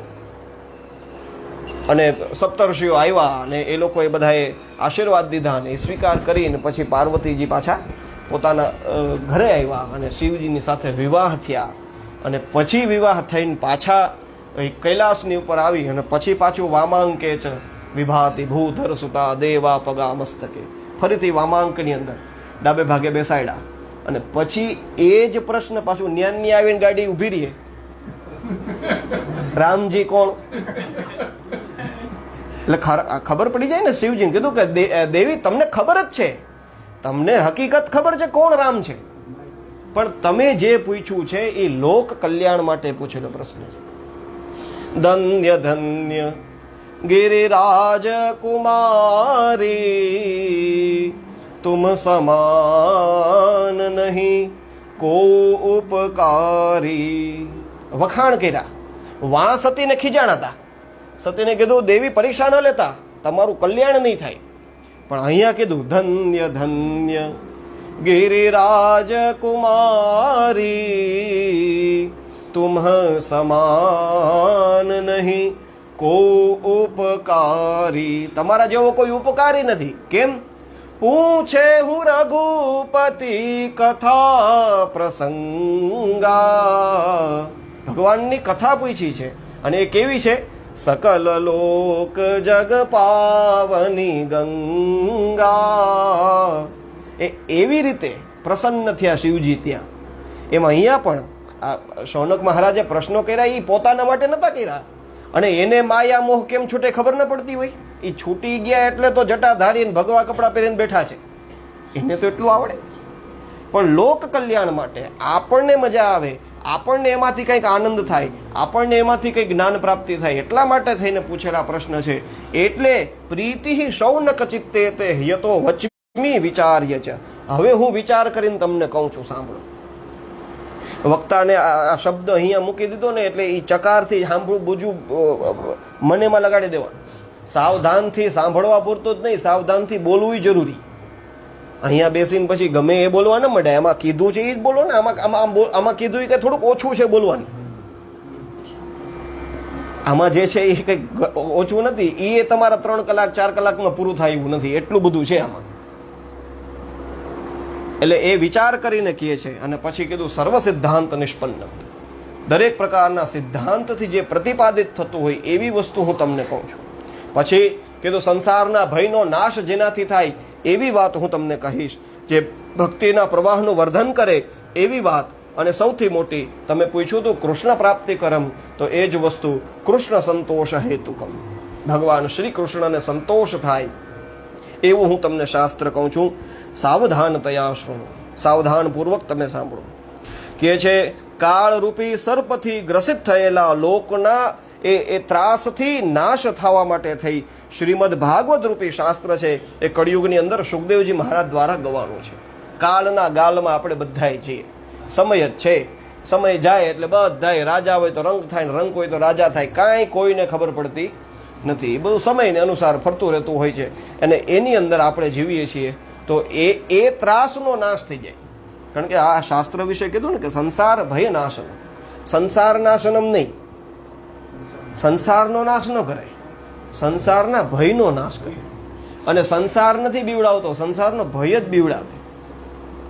આ અત્યારે આપણે અહીંયા બેઠા, આપણે બધાય ઘર એમને ખુલ્લું મૂકીને બધાય બહાર ન જઈ શકીએ. ઘરે જ કંઈક ઉયું જાય તો ચોરી થાય, આ ભય જ બીવડાવે. બાકી આ અહીંયા જ રહેવાનું છે, આમાંથી કાંઈ ફેર પડવાનું નથી. પણ આનો ભય છે ને એ જ હેરાન કરે, અને એ ભય જ બાંધે છે. બાકી આમાં બંધાયેલા તમે ને, જો આમાં કાંઈ રહેતું જ ન હોત, રામ રાજ્ય જેવું હોય તો તમારે કોની ચિંતા હોય, કોની ઉપાધિ હોય? કાંઈ ન હોય. પણ એ આ અમારા ત્યાં ઇન્દ્ર ભારતી બાપુ છે ને, એ બહુ સરસ કહે કે આવડી મોટી સંપત્તિ હોય તમારી, એ કોઈ દી તાળા ન મારે એના આશ્રમમાં. એ કહે, કારણ કે એ પોતે એનું ઓલું કરે કે આવડું મોટું ઘર હોય એની તમે જવાબદારી આવડા તાળાને સોંપી દો, બરોબર? અને એ આવડા તાળા ઉપર નજર રાખવા હાટું થઈને આવડી ચાવી હોય. તમે આવડી ચાવી ઉપર ભરોસો મૂકો છો, તમારી આજુબાજુમાં જીવતા જાગતા પડોશીઓ ઉપર તમને ભરોસો નથી. માનવતા કઈ હદે, આ તાળા જે દિવસથી આવ્યા તે દિવસથી જ ચોરી થઈ. યાદ રાખજો, ચોરી થઈ એટલે તાળા ન થયા, તાળા આવ્યા ને એટલે ચોરી શરૂ થઈ છે. આમ છે. બાકી તો મદદની જરૂરિયાત હતી ત્યારે બધા હાથ લાંબા કરી મદદ કરતા હતા. પછી કંજુસાઈ આવી કે ભાઈ હવે મદદ નથી કરવી, તો લેવાવાળાએ માંગવાની શરૂઆત કરી, એટલે કીધું તાળા મારી દો. ઓકે, તાળું મારો તો અમે ઠેકીને જાઓ. તમે રસ્તે, જે ગરીબ છે એ ગરીબ વર્ગ ગરીબ જ છે, જે પૈસાદાર છે એ પૈસાદાર જ છે. એ વર્ષોથી આમનામ હાયલું જવાનું, બે રહેવાના છે સંસારમાં. પણ આની જરૂરિયાત પૂરી ન થાય અને આ જરૂરિયાતથી વધારે ભેગું કરે, આ વિષમતા સમાજમાં આવે એટલે ચોરી થવાની જ છે. એની પાછળ ચોરી થાય. તો એ સંસારનો ભય છે. હું મરી જઈશ પછી શું થાય બધાયનું? કાંઈ ન થાય. 12 તારા નામના લાડવા ખાઈને જલસા કરે બધાય. લઈને બેઠા હોય ત્યાં સુધી જવાબદારી બધી હોય, મૂકી દો, પૂરું થઈ ગયું. છોડી દો એક વખત એટલે કાંઈ ફેર ના પડે. કારણ કે તમે નતા એ પહેલાંય સંસાર હાલતો હતો, તમે છો ત્યારે સંસાર હાલે છે ને તમે વયા જશો પછી સંસાર તો એમનેમ જ રહેવાનો છે. કંઈ તમે ગુજરી ગયા એટલે તમારા છોકરા એમને કે હો મારા બાપુજી વયા ગયા, હાલો બધાય હવે ઘર બાર છોડીને સંન્યાસ લઈને વયા જાવ હરિદ્વાર. કોઈ ન જાય હરિદ્વાર બાપુજીની અસ્થિ પધરાવા, ગંગા સ્નાન કરીને પાછા ફરીને આ આટો મારીને આવતા રહીએ, એમ બધું કરે. પણ કોઈ એમ કાંઈ કોઈની પાછળ ઘર મૂકી દે એવું બધું હોતું નથી. તો કાળને આધીન છે. એટલે એ ભય જે સંસારમાં લાગેલો છે એનો નાશ કરવા વાળું શાસ્ત્ર છે. તો એવું શ્રીમદ ભાગવત શાસ્ત્ર કળિયુગની અંદર સુખદેવજી મહારાજે કીધું છે. આનાથી વિશેષ મનની શુદ્ધિ કરવાવાળું બીજું કોઈ શાસ્ત્ર નથી. અને અનેક જન્માંતરે ભવેદ પુણ્યમ તદા ભાગવતમ લભે. મેં તમને કીધું ને કે પિતૃઓના પુણ્ય પ્રતાપે કથા થાય, એ આ વસ્તુ. જન્માંતરે ભવેદ પુણ્યમ, અનેક જન્મોના, આપણા પરિવારના પણ અનેક જન્મોના પુણ્ય પ્રતાપ ભેગા થાય હોય ત્યારે કથા થાય, એના સિવાય કથા ન થાય. એટલે આ કોઈ સામાન્ય ચીજ નથી. ઓહો, આ તો અમે વ્યાસપીઠ ગોઠવીને બધું વ્યવસ્થિત કરી દીધું, આ થઈ ગઈ કથા શરૂ, હાલો. આની પહેલાં આપણે મુહૂર્ત લીધું હતું ને. એમ આ ભાગવત જેના ભાગ્યમાં જ્યારે જેટલું લખાયેલું હોય એને એ સમયે એટલું જ મળે. અને અત્યારે હારી હારી કથાઓ બંધ થઈ લ્યો આ સમયમાં, અને આપણે બેસીને એ જલસા કરીએ. કેમ કીધું? આપણા પુણ્યનું દ્વાર આજે ખુલ્યું, આજે આપણને આ વસ્તુ મળી, એટલે એની કદર કરી, એને માન આપી અને પછી આપણે એનું અનુકરણ કરવાનું. અને જે કંઈ અહીંથી સાંભળીએ એ શ્રવણ કરવાથી કથા પૂરી નથી થઈ જતી. શ્રવણ કરવાથી કથા શરૂ થાય, સમજ્યા? સાંભળી લીધી એટલે સાંભળી નાખીને પૂરું નથી થઈ ગયું, સાંભળવાથી તો શરૂ થયું. આ તમે આટલા બેઠા છો, હું એમ રામભાઈને કહું, રામભાઈ મને પાણીનો ગ્લાસ ભરી દો, તો રામભાઈએ સાંભળ્યું, પાણીનો ગ્લાસ ભરી દો. એમ તમે બધાએ કથા સાંભળી, પણ મેં કીધેલું વાક્ય સાર્થક ક્યારે થાય? રામભાઈ ઊભા થઈને પાણીનો ગ્લાસ ભરીને મને આપે ત્યારે થાય. એમ કથા સાંભળી લેવાથી પૂરું નથી જતું, સાંભળવું તો શરૂઆત છે. એના પછી કથામાં જે કીધું એ પ્રમાણે અનુકરણ કરીએ ને ત્યારે કથા પૂરી થઈ કહેવાય. આ જવારા તો 9-10 દી થાય તે ઉગી જાય, કથા ઉગવી જરૂરી છે. આ ન ઉગે તો હાલશે. એ અમારા ગુરુદેવ કહે કે આ વાંસની સોટી આપણે રાખીએ, એમ કે વાંસની ગાંઠ ફાટે, પહેલે દિવસે પહેલી, બીજે દિવસે બીજી, એવું ભાગવતમાં મહાત્મ્ય કથા આવશે. તો પ્રત્યેક દિવસે એક એક, અને 7 દિવસ થાય તો 7મે દિવસે સપ્તગ્રંથિ વિભેદનમ, 7 ગ્રંથિ ફાટી ગઈ. એટલે ભાઈ શ્રી અમારા કહે કે અમે તો હું તો હજી આટલા વર્ષો થયા, 40-50 વર્ષથી કથા કરું કે મારી કથામાં કોઈ દી વાંસની ગ્રંથિ ફાટી નથી, એક તડે નથી પડી કોઈ દી. હા, પણ વાંસની ગ્રંથિ ન ફાટે તો કાંઈ નહીં, પણ વાસનાની ગ્રંથિ ફાટવી જોઈએ, એ જરૂરી છે. વાસ તો પ્રતિકાત્મક છે, આ ઝવેરાની બધું તો પ્રતિકાત્મક છે. એને પાણી પાવું હોય કંઈ આમાં આવીને થોડાક પિતૃ આવીને બે, આપણો ભાવ આપણે એની અંદર જોડીએ છીએ અને આપણું કર્મ સિદ્ધ થાય. કર્મ સિદ્ધ થાય એના હેતુ તરીકે આ વાવ્યા, તો એ કર્મ સિદ્ધ ક્યારે થાય? કીધું આ સાંભળેલું હોય એને આપણે આચરણમાં ઉતારીએ ત્યારે સિદ્ધ થાય. એટલે એવું આ શાસ્ત્ર છે. અને અનેક જન્મોના પુણ્ય ભેગા થયા હોય એના પ્રતાપે આપણને આ ભાગવત પ્રાપ્ત થાય છે. જ્યારે પરીક્ષિત રાજા કથા સાંભળવા બેઠા, સુખદેવજી મહારાજ કથા કહેતા હતા કે છે એ સમયે દેવતાઓ અમૃતનો કળશ લઈ અને પરીક્ષિત રાજા પાસે આવ્યા. પરીક્ષિત રાજાને કીધું કે 7મે દિવસે તક્ષકના કરડવાથી તારી મૃત્યુ થવાની છે. હે રાજન, અમે તારા માટે આ અમૃત લઈને આવ્યા છીએ, તું અમૃત પી લે અને મૃત્યુના ડરથી મુક્ત થઈ જા. કીધું એના બદલામાં દેવતાઓ સદા સ્વાર્થી. રામ રાજ્યાભિષેક થયો પછી લખ્યું છે કે આ એ દેવ સદા સ્વાર્થી, બોલે વચન જનુ પરમાર્થી. જેમ પરમાર્થી હોય એવી રીતના વચન બોલ્યા. એમ તુલસીદાસજીને તો દેવતાઓ ગમતા જ નથી, ઘણી વારે જગ્યાએ તે દેવતાઓની ઓલી કરે. તો આવી રીતના જ થયું. એટલે દેવતાઓએ આવીને કીધું, એટલે પરીક્ષિત રાજે કીધું 1 મિનિટ, હું તમને ઓળખું, ઇન્દ્ર મહારાજ, આની બદલામાં તમારે શું જોઈએ? એટલે તરત જ હાથ ફેરવી દીધા પરીક્ષિત રાજા તે સુખદેવજી મહારાજ પાસે. કીધું મહારાજ, આ અમે અમૃત આને અહીંયા પાઈ દઈએ તો તમે જે કથા કહેવાના છો એ કથા તમે અમને સ્વર્ગમાં આવીને સંભળાવો ને. એમ અહીંયા અમૃત પીવડાવી દો, અમને તમને કથા અમૃત કથા પીવડાવો, કથા સંભળાવો. એટલે પરીક્ષિત રાજાએ સુખદેવજી મહારાજની સામે જોયું, ગુરુદેવ આ અમૃતનો કળશ લઈને દેવતાઓ ઊભા છે, એટલે તમારે કથા સંભળાવવી કે નહીં એ તો તમારી ઉપર છે. એમાં વક્તા છૂટ હોય, એને કરવી હોય તો કરે, ન કરવી હોય તો કાંઈ નહીં. પણ આ અમૃતમાં અને કથા તમે જે સંભળાવો છો એની અંદર ફર્ક શું છે એ તો તમારે અમને કહેવો જોઈએ. તો હું કાંઈક નિર્ણય લઉં ને કે આમાં આનું બેમાંથી બેલેન્સ કોનું કેનું પણનું વધારે ભારે છે એ ખબર પડે. એટલે સુખદેવજી મહારાજે કીધું, રાજન એમાં છે એવું કે આ અમૃત છે ને એ તને દીર્ઘજીવી બનાવશે, બહુ મોટું જીવડાવે. અત્યારે આમાં આ બેઠા છીએ આપણે આટલા, એમાંથી હું એક કહું કે મારી આગળ 1 ટીપું અમૃતનું છે, 1 જણાને થાય એટલું. કોને પીવું? એકાદું કોક તૈયાર થાય કે મારે પીવું, હાલો, એ વ્યક્તિ અમર થઈ ગયો. પણ તમે એકલા અમર થયા. તમારા દીકરાઓ, તમારી દીકરાની વહુ, તમારા દીકરાના દીકરાઓ, એ કોઈ અમર નથી. તમારી નજરની સામે એ મરી જાય તો કેવું લાગે? અને 4-5 પેઢી પછી તો કોઈ ભાવ પૂછે નહીં. એવું એકલું જીવી અને શું કરવું? તમે તમારા પરિવાર, તમે ભગવાને આપણને જે પરિસ્થિતિમાં મોકલ્યા છે ને, એ પરિસ્થિતિની અંદર જ 60, 70, 100 વર્ષ આપણે કાઢી નાખીએ એટલે આપણું કલ્યાણ. એના પછીની નવી પેઢી આવે એટલે આપણને એમાં આપણે એડજસ્ટ ના થાય ઘડીકમાં. એ લોકો માન રાખે કે ઓહો દાદા અમારા 120 વર્ષ થયા બેઠા, પણ એ દાદાને એના પેઢીને કાંઈ ફરક ના પડે, એકબીજાની યારે કોઈ લગાવ જ ના હોય. સમય જતા હોય, પરિસ્થિતિ તો ફેર તો થવાનો છે. તો એવા દીર્ઘજીવી બનીને શું કરવું?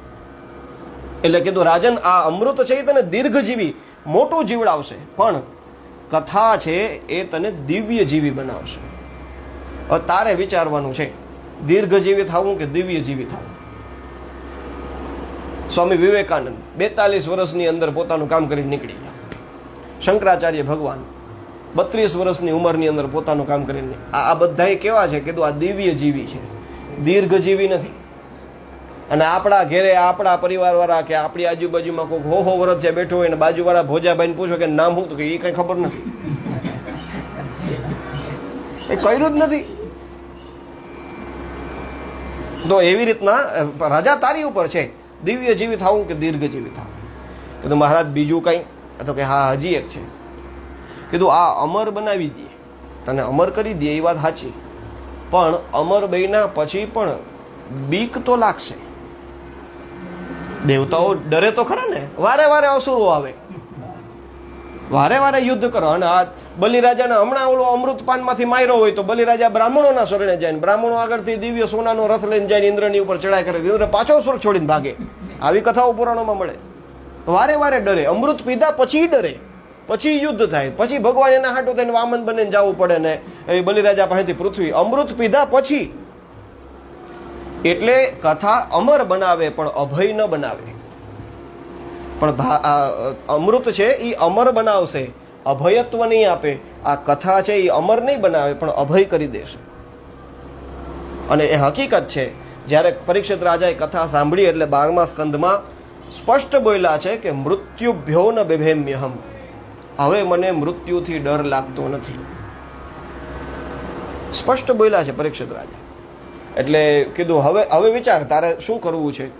એટલે પરીક્ષિત રાજા કે આપણે કથા સાંભળવી, હવે અમૃત જે હોય લઈ જાઓ. અને પછી એવા સમયે સુખદેવજી મહારાજ તો દેવતાઓની સામે જોરથી હસીને કાઢી મૂક્યા. કીધું તમે કેવા છો કે આ કો કાચ કો મણિર મહાન, તમે કાચનો ટુકડો લઈને મણી ખરીદવા હેલાવ્યા અને એ કથા સાંભળવા બેઠા હતા. દેવતાઓ પણ જો શાંતિથી આવીને કથા સાંભળવા બેસી ગયા હોત તો કઈ પરીક્ષિત રાજા સુખદેવજી મહારાજ ના ન પાડત. પણ આ લોકોએ આવી રીતના તિકડમ કર્યું એટલે કીધું હવે ભાગો. અભક્તાંશ તાંશ વિઘ્નાય ન દદૌ સકથામૃતમ. એ અભક્ત છે એમ, કારણ કે એ તો પૈસાનો વ્યવહાર કરવા આવ્યા એકબીજાની. કીધું જાઓ ભાગો, અહીંયા આમ કથા ન થાય. એ વયા ગયા અને એને ન દીધી કથા. આવી આ કથા છે. અને પછી તો દેવતાઓથી સહન ન થયું, દેવતાઓ ગયા સીધા સ્વર્ગમાં અને ત્યાંથી બ્રહ્માજી પાસે ગયા. બ્રહ્માજીને કીધું કે આ ભાગવતનું આટલું બધું મહત્વ છે, અમૃત અમારું પાછું આવતું રહ્યું. એટલે બ્રહ્માજી કે જોઈએ આપણે. પરીક્ષિત રાજા કથા સાંભળે છે ને 7 દિવસ પછી શું થાય. અને 7 દિવસ પછી પરીક્ષિત રાજાની મોક્ષની કથા જોઈ એટલે દેવતાઓને બધાને આશ્ચર્ય થયું. બ્રહ્માજી બુદ્ધિના દેવતા છે એટલે એણે માપણું લીધું અને એક બાજુ બીજા બધા શાસ્ત્ર રાખ્યા અને એક બાજુ ભાગવત શાસ્ત્ર રાખ્યું. કે છે ભાગવતનું જે માપણું હતું એ નીચું રહ્યું. અને પછી ત્યારે સિદ્ધ કરવાનું ને બ્રહ્માજીએ પોતાના વાક્યથી કીધું કે શ્રીમદ ભાગવત જેવું સૌથી શ્રેષ્ઠ એ મુક્તિનું સાધન બીજું કોઈ સંસારમાં નથી. કારણ કે પરીક્ષિત રાજાનો આવો મોક્ષ બ્રહ્માજીએ પોતાના 4 મોઢે 8 આંખે જોયેલો છે. આનાથી વિશેષ બીજું કોઈ શાસ્ત્ર નથી. આ જ ભાગવતની સપ્તાહ વિધિ, કારણ કે આ તો નિત્ય થવી જોઈએ કથા. સદા સેવ્યા શ્રીમદ ભાગવતી કથા. ભાગવત તો સદા શ્રવણ કરવા માટે છે. તો પછી એ 7 દિવસ સાંભળવું એવું 7 દિવસનું વર્ણન ક્યાં લખ્યું? કયો ભાઈ? આ એક ક્રમ છે ને. આપણે એમ કહીએ કે ભાગવત સપ્તાહ એટલે 7 દિવસ જોડી જ દીધું. ભાગવત સપ્તાહ. તો ભાઈ 7 જ દિવસ કથા સાંભળવી એવું ક્યાં લખ્યું છે?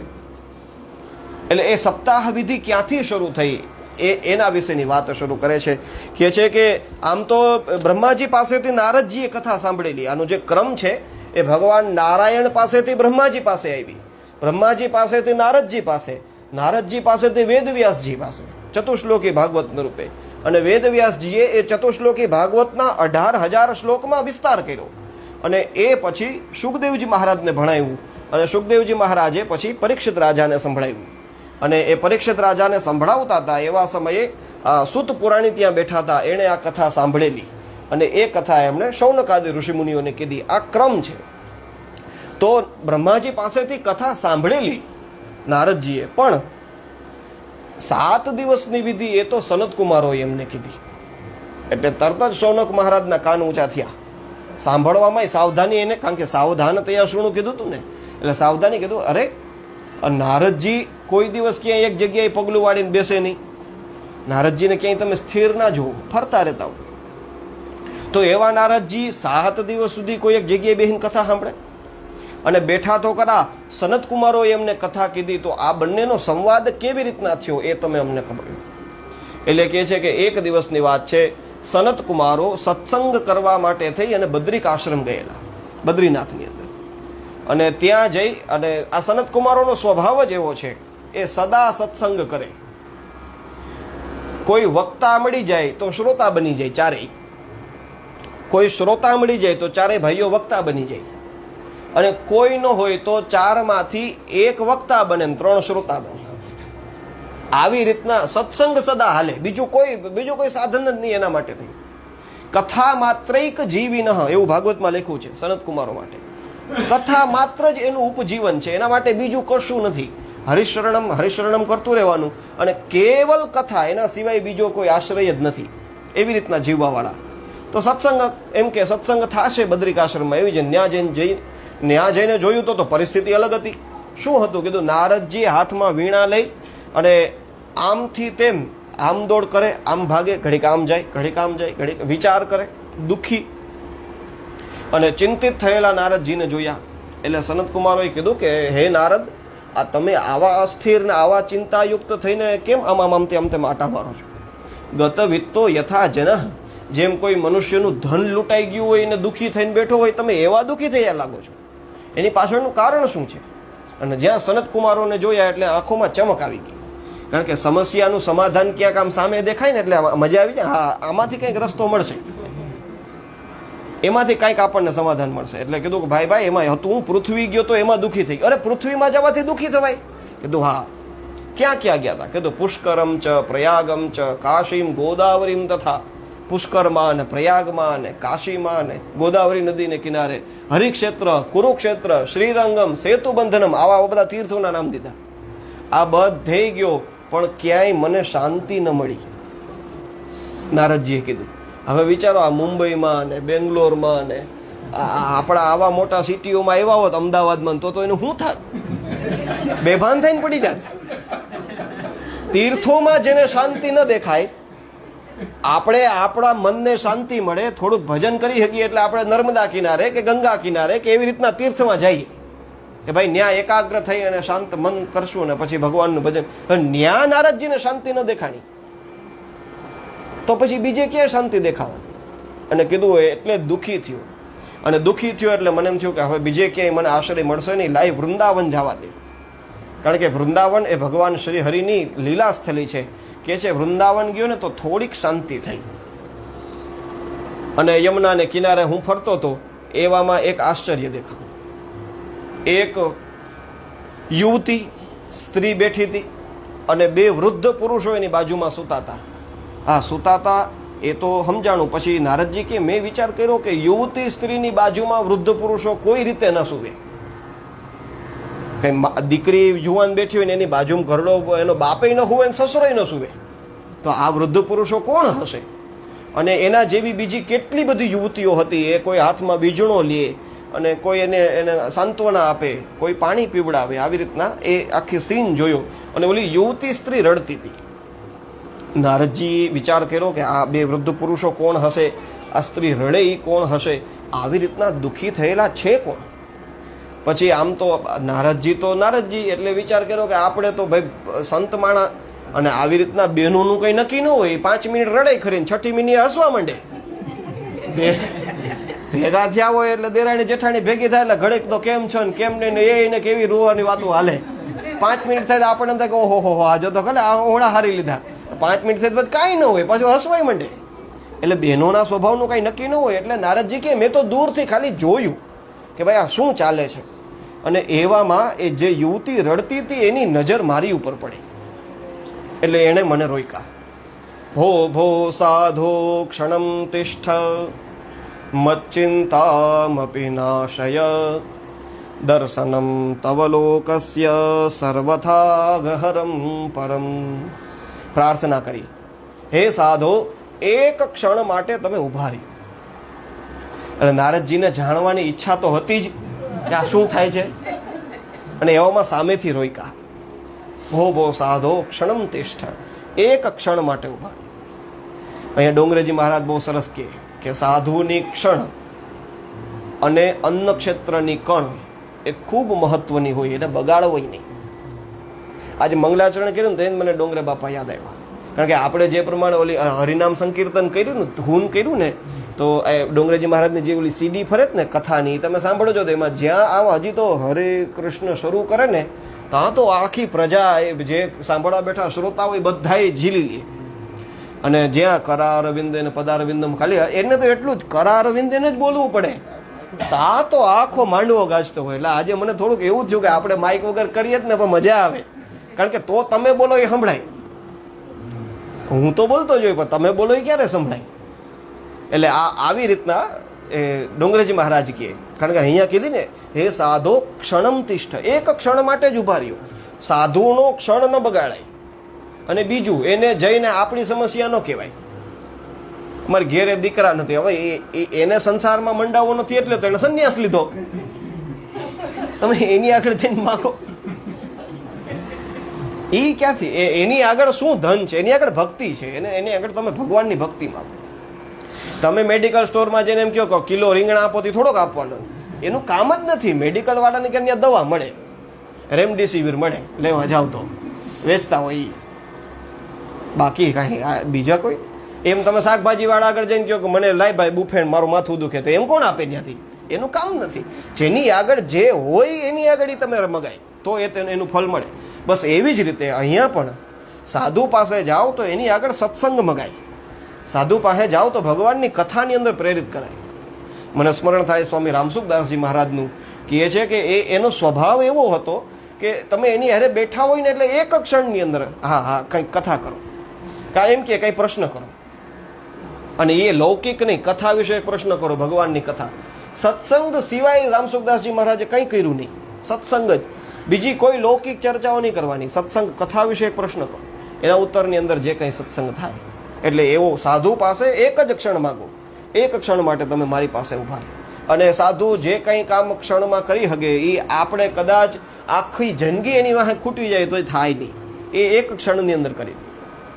કારણ કે તમારા દર્શન એ સર્વથા હરમ, દરેક પ્રકારના પાપોનું હરણ થયું હોય ત્યારે જ તમારા દર્શન થાય. એટલે એવી રીતના પ્રાર્થના કરી છે. એટલે નારદજી ઊભા રહ્યા. નારદજીએ કીધું કે દેવી તમે કોણ છો? આ તમારી આજુબાજુમાં સુતા એ બે કોણ છે? અને આ બીજી સ્ત્રીઓ જે તમારી આવી રીતના સેવા કરે છે એ લોકો કોણ? અને એ સમયે એ યુવતી કહે છે, અહમ ભક્તિ રીતિ ખ્યાતા ઇમો મે તનયૌ મતૌ જ્ઞાન વૈરાગ્ય નામાનૌ કાલયોગે ન જરજરૌ. આ બે મારા પુત્રો છે. કાનચિંકા, અરે યુવતી અને દીકરા વૃદ્ધ એમ કેમ બને? હું ભક્તિ છું, આ મારા બે દીકરા છે જ્ઞાન અને વૈરાગ્ય. હા, આવા વૃદ્ધ કાં થઈ ગયા? કીધું કાલ યોગે નજર જરૂર.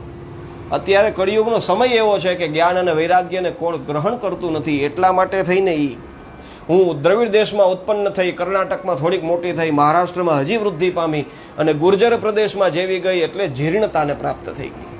અને કોઈ વિશ્વની અંદર ક્યાંય મારું સ્થાન નહોતું, કોઈ ભક્તિ કરવાવાળું હતું નહીં. એટલા માટે થઈ અને હું પણ વૃદ્ધા થઈ ગઈ હતી.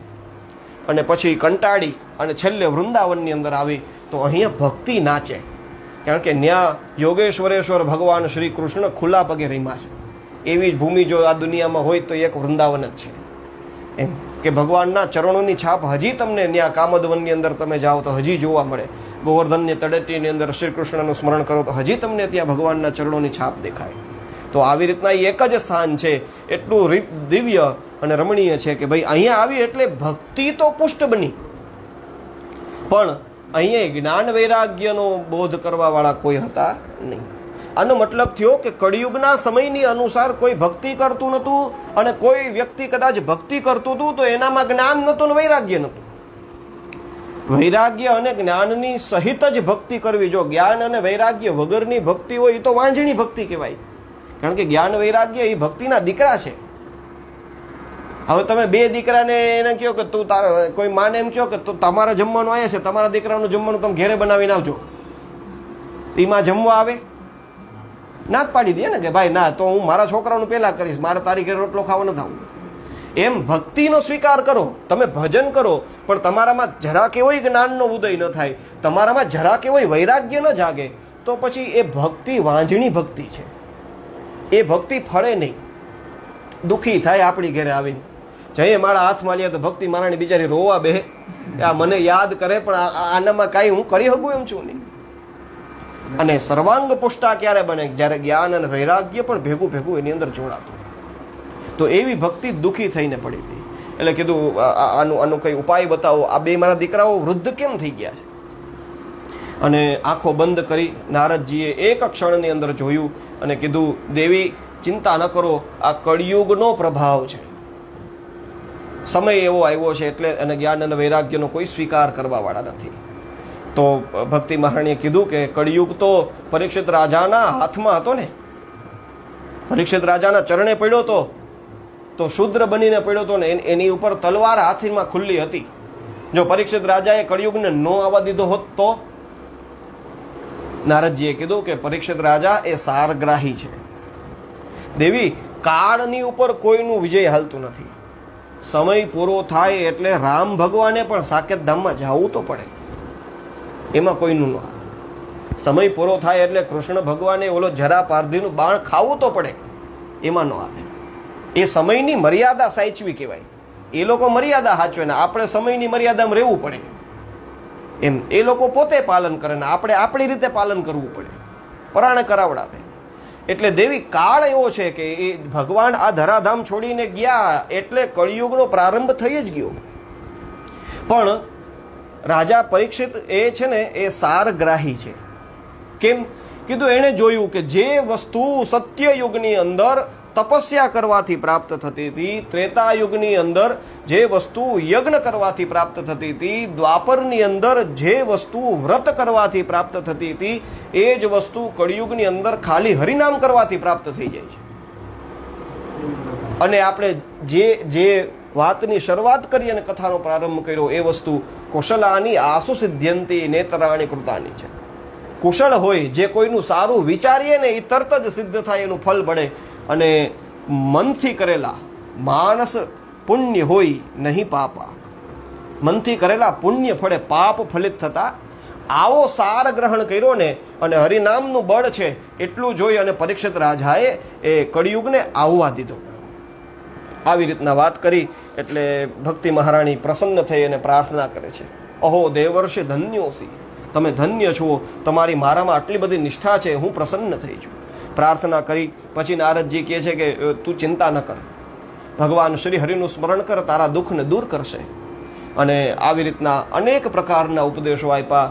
પછી તોય જ્ઞાન અને વૈરાગ્ય જાગૃત ન થયા.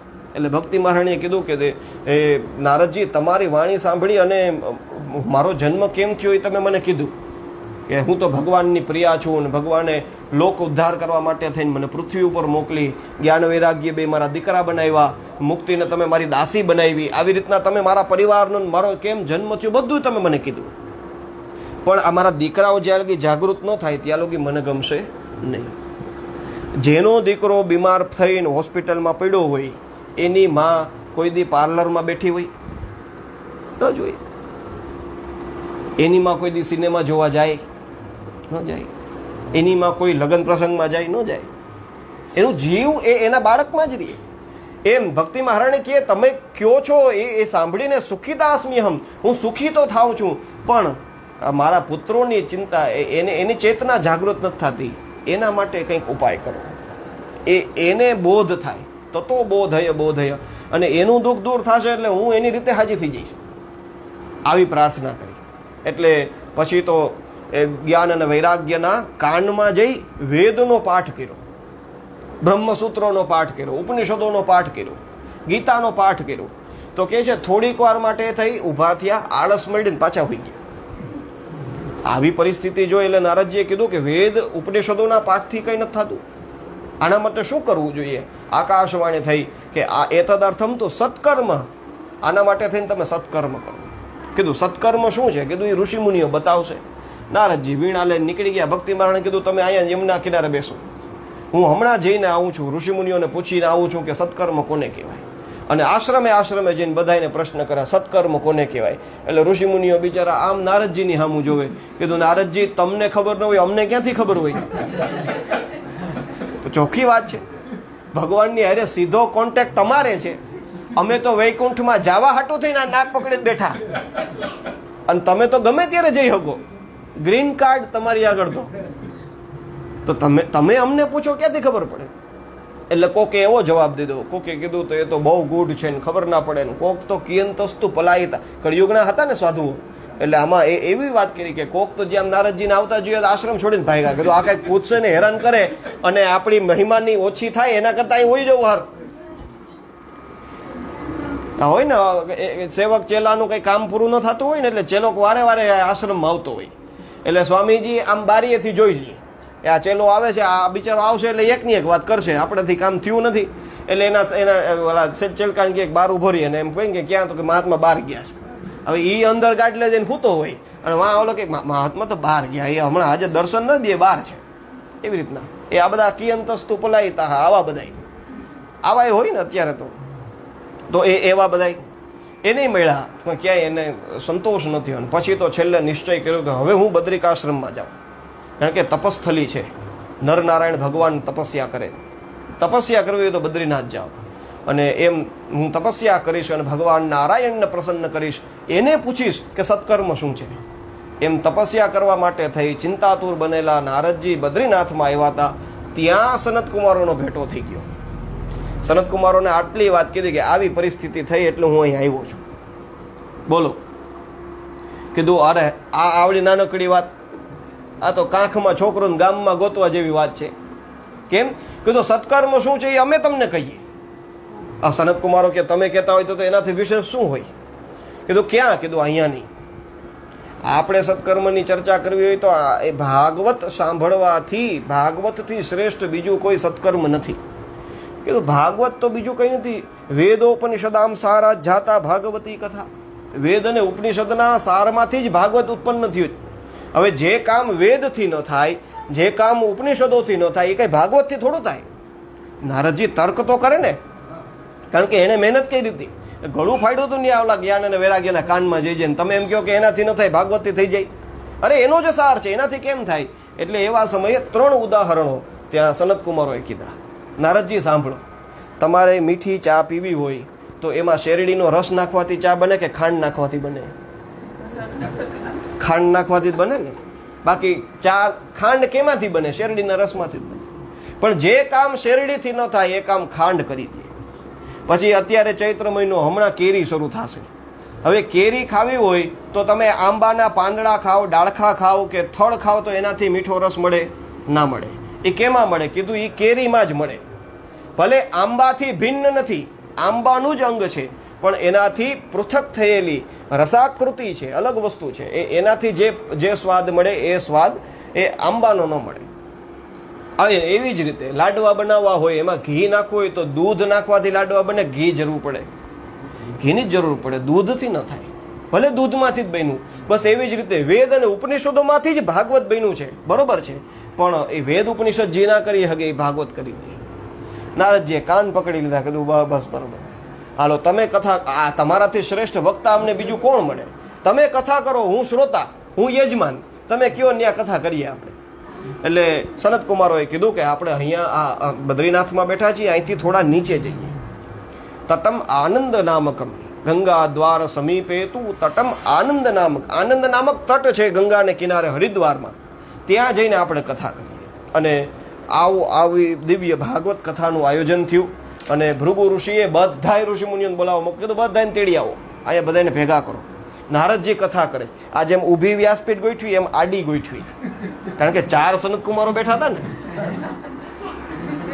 આપણે પુસ્તકોની ભાગવતજીની સદગ્રંથની એને તો જરૂર ન પડે, એને તો બધું એ બોલે એ ભાગવત, એ તો બોલે એ ભાગવત હોય. અને એવી રીતના ત્યાં જઈ અને સનત કુમારો કથા કરવાની શરૂઆત કરે છે. મોટા મોટા ઋષિમુનિઓ ત્યાં આવીને બેઠા છે અને પછી ભાગવતના મહાત્મ્યનું વર્ણન કર્યું છે. અથ તે વર્ણ્યતે સ્માભિઃ મહિમા શુકશાસ્ત્રજઃ યસ્ય શ્રવણ માત્રેણ મુક્તિ કરતલે સ્થિતા. સનત કુમારો કહે છે કે હવે અમે તમને ભાગવતનો મહિમા કહીએ છીએ, જે સુખદેવજી દ્વારા પ્રગટ થયું છે. કહે છે જેને શ્રવણ કરવા માત્રથી મુક્તિ કરતલે સ્થિતા, મુક્તિ તમારા હાથમાં આવીને ઊભી રહી જાય છે. સદા સેવ્યા શ્રીમદ ભાગવતી કથા, ભાગવતનું સદાને માટે સેવન કરવું જોઈએ. કે છે જેનું શ્રવણ કરવા માત્રથી હરિ ચિત્તમ સમાશ્રયેત, ભગવાન શ્રી હરિ તમારા ચિત્તની અંદર આવીને બેસી જાય છે. શ્રીમદ ભાગવતનો બીજો શ્લોક, એની અંદર તો ત્યાં સુધી કીધું છે કે તમે ખાલી સાંભળવાની ઈચ્છા કરો, ભાગવત સાંભળવાની ઈચ્છા કરો. શુશ્રુષુભિઃ, તમે શુશ્રુષા, શ્રોતુમ ઈચ્છા, સાંભળવાની ઈચ્છા, એને શુશ્રુષા, સાંભળવાની ઈચ્છા કરો એટલામાં હરિ તમારા હૃદયની અંદર આવીને બંધાઈ જાય. સાંભળવું નથી પડતું, ખાલી ઈચ્છા કરો. તમે જેતપુરથી નીકળ્યા કે અમારે વાં જઈને કથા સાંભળવી, ભગવાન તેદીનો તમારા હૃદયમાં આવીને બેઠી ગયો. ઈચ્છા જ કરવાની છે, ખાલી ઈચ્છા કરો એટલી વારમાં ભગવાન આપણા હૃદયની અંદર આવીને બેસી ગયા, વાત પતી ગઈ. અને એ વ્યાસજીનું વચન છે, હું મારું ખીચાનું કાઢીશ જ નહીં, આમાં લખ્યું એ જ બોલવાનું હોય. આપણે કીધું ને કે આમાં કંઈ ઓછું નથી કીધું, આમાં કાપીને બોલવું પડે, ત્યાં તો પૂરું થાય આપણું. એમ શુશ્રુષુભિઃ તદ સદ્યો હૃદિ અવરુધ્યતેત્ર કૃતિભિઃ શુશ્રુષુભિઃ તત્ ક્ષણાત, એ જ ક્ષણની અંદર તરત જ પરમાત્મા હૃદયની અંદર આવીને બંધાઈ જાય છે. તો પછી એનું સદા સેવન થતું હોય, નિત્ય એનો પાઠ થતો હોય, નિત્ય એનું અનુસંધાન થતું હોય, તો એમાં હરિચિત્તમાં આવીને ન બેસે તો બીજું કોણ બેસે? તો એટલા માટે થઈને કહે છે કે આ સદા સેવ્યા. અને આપણા શાસ્ત્રમાં જ્યાં દ્વિરુક્તિ આવે, દ્વિરુક્તિ એટલે 2 વખત કહેવું, જ્યાં 2 વખત કીધું હોય, આપણું શાસ્ત્ર છે ને એ ખાલી કરવું જોઈએ એમ જ કે આમ કરાય, કોઈની ઉપર પરાણે ના થોપે, આજ્ઞા કોઈને નહીં, વિધાન વાક્ય, આમ કરાય, આવું કરાય, આના માટે થઈને આમ કરાય, એવું કરે. પણ એ જ શાસ્ત્ર જ્યારે 2 વખત કોઈ વાત કહે એટલે સમજી લેવાનું એ તો કરવું જ જોઈએ. કંઈ અહીંયા સનત કુમારો આગળ શબ્દો ઓછા હતા એટલે 2 વાર નથી બોલ્યા કે ભાઈ આની જગ્યાએ વાક્ય પૂરું નહીં થાય, એમ નથી. એને ભાર દઈને બોલ્યા કે ભાઈ આ ધ્યાન રાખજે. આપણે કોઈ જાતો હોય તો આપણે કેમ એને યાદ કરાવીએ, અને વારે કોઈ મહત્વનું કામ હોય તો વારે યાદ કરાવીએ કે ધ્યાન રાખજે, આ કરવાનું છે. મારા ગુરુદેવ બહુ સરસ ઉદાહરણ આપે કે એક સમૃદ્ધ પતિ પત્ની હતા, 2 જણા. એટલે પછી બેયની એનિવર્સરી આવી. એટલે એનિવર્સરીને દિવસે પતિએ કીધું કે હાલ આજે હું તને કંઈક લઈ દઉં. શું લઈ દઉં? કીધું એક કામ કરો કે ડાયમંડનો સેટ બનાવી દો, સરસ મજાનો. એટલે એનો પતિ કે કાંઈ વાંધો નહીં, હાલે કે આપણે આપણા સોની આગળ જાય. એટલે તે દિવસે એ લોકો ગયા સોની આગળ અને ડાયમંડનો સેટ આખો સરસ મજાનો. કીધું મારે હોય એ નથી લેવો, આમ તમે મારા માટે સ્પેશિયલ બનાવો એમ. ઓલો સોની કે કંઈ વાંધો નહીં. એટલે એને ઓર્ડર આપીને આખું બનાવડાવ્યું. એટલે 6-7 દિવસ થયા ને સેટ તૈયાર થઈ ગયો. એટલે પછી એનો પતિ દરરોજ ઓફિસે જાય, આ બેન ઘરે બેઠા હોય. એટલે ઓલા શેઠે ફોન કર્યો ઘરે કે સોનીએ કે શેઠાણી તમારો હાર તૈયાર થઈ ગયો છે, તમારા શેઠને કહેજો કે આવ જાવ કરતા હોય ત્યારે ગમે ત્યારે અહીંથી આવીને લઈ જાય. શેઠાણી કે કંઈ વાંધો નહીં. બીજે દિવસે સવારે પતિ ઓફિસે જતો હતો એટલે કીધું કે જો આ ટિફિન, આ તમારી બેગ, આ બધું સાચું, અને બીજું તમે આવો ને ત્યારે આ સોનીને ત્યાંથી આપણો સેટ તૈયાર થઈ ગયો છે, લેતા આવજો. ઓકે કંઈ વાંધો નહીં, લેતો આવીશ એમ કરીને જાય. પછી ઓલો બિચારો આખો દી કામ કરે, ઓફિસની બધી માયા જંજાળ, અને એમાં નવરો ના થયો. અને સાંજે મોડું થયું ને ઘરે આવ્યો. ઘરે આવીને જ્યાં દરવાજો ખોલ્યો, ઓય ભાઈ સોરી કે હું ભૂલી ગયો, મને યાદ ન આવ્યું, કામ બહુ હતું. એટલે એને પત્ની કહે કે હોય ઓફિસ હોય, સંભાળીને બેઠા હોય, કરોડોનો બિઝનેસ કરતા હોય, એને આમ જ હોય કે કંઈ વાંધો. બીજે દિવસે કીધું કાલે પ્રોમિસ કે કાલે પાક્કું લઈ આવવું. સરસ. બીજે દિવસે આ ટિફિન આપ્યું, થેલો આપ્યો, કીધું એ યાદ થયો મારો હાર લઈ આવવાનો, તૈયાર થઈ ગયો છે. હા કીધું કંઈ વાંધો. બીજે દિવસે પાછો બીજો કામમાં એટલા એક મિટિંગ નવી આવી ગઈ, બીજાને મળવાનું, ત્રીજાને મળવાનું થયું, એમાં પાછું ભૂલાઈ ગયું. રાત્રે મોડો ઘરે આવ્યો, પાછો દરવાજો ઘરનો ખોલે તો યાદ આવે, ઓહો સોરી કે મારાથી ભૂલાઈ ગયું. ત્રીજે દિવસે કીધું હાલો. ત્રીજે દિવસે પાછો ઓફિસે જતો હતો ને એટલે બેગ આપી, ટિફિન આપ્યું, પર્સ આપ્યું, રૂમાલ આપ્યો. રૂમાલમાં છેલ્લે ખૂણામાં ગાંઠ મારી દીધી. એટલે ધણીકા ગાંઠ છે નહીં મારી, કીધું આજે તમને યાદ કરાવું છું કે તમારે સોનીને ત્યાંથી સેટ લઈને, નેકલેસ સેટ લઈને આવવાનો છે. એટલે તમે જ્યારે તમારા ઘરમાં રહેશો, કામમાં રહેશો ને તમે રૂમાલ તમારો કાઢશો એટલે એમાં રૂમાલને ખૂણે ગાંઠ જોઈને તમને સેટ લેવાનો છે, યાદ આવશે. આ કરવાનું છે કે કંઈ વાંધો નહીં.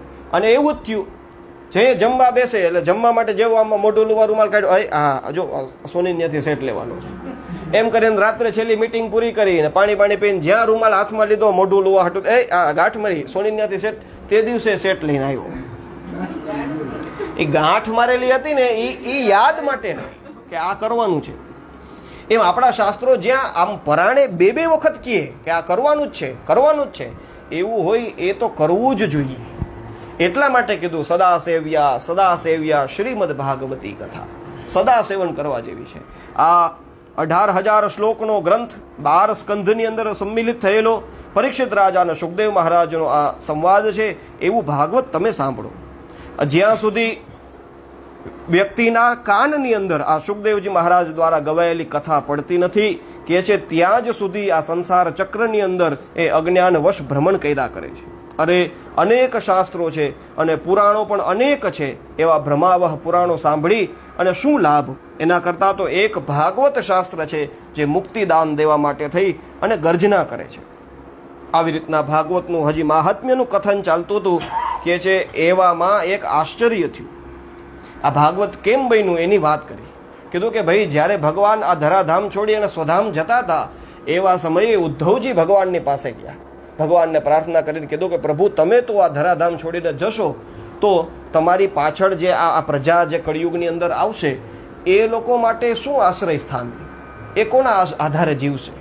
કારણ કે ભગવાન હતા ત્યાં સુધી પાંડવો જેવા જે સારા માણસો હતા એના માટે ભગવાનનો આશ્રય હતો કે ભાઈ ભલે ગમે એવા દુઃખી કરે કૌરવો, પણ ભગવાન છે ને એ ધ્યાન રાખશે, એ અમને બચાવશે. પણ જ્યારે નહીં હોય, તમે ન હો, ત્યારે લોકો કોના આશ્રય કે છે? એવા સમયે ભગવાને સ્વકીયમ યદ ભવે તેજ, પોતાનું જે તેજ છે એ શ્રીમદ ભાગવતે દધા, ભાગવતની અંદર મૂકી દીધું. કીધું કે એ સમયે હું હાજર હતો અને જ્યારે હું નહીં હોઉં ત્યારે વ્યક્તિ એ પોતાના સમસ્યાનું વર્ણન આ ભાગવતની સામે કરશે. અને જ્યારે હું જેમ ઉપદેશ આપું છું, હું જેમ અર્જુનના રથને હાંકું છું, એમ જે આ ગ્રંથના આશ્રય હશે એના રથને હાંકવાની જવાબદારી મારી છે. પુરાણાર્કો અધુના ઉદિત, આ ઘોર કળિયુગના અંધકારની અંદર પુરાણ રૂપી સૂર્ય પ્રગટ થયો છે. આવી રીતના વર્ણન કર્યું એટલે એક આશ્ચર્ય થયું. શું આશ્ચર્ય થયું? કીધું ગંગાને કિનારે જોરશોરથી હરિનામનું સંકીર્તન સંભળાણું એટલે બધાય કથા હાલે આપણી જેમ માઇક વગરની કથા. હવે અહીંયા આવીને કોઈ ધબધબાટી બોલાવે તો આપણી કથા કેમ થાય?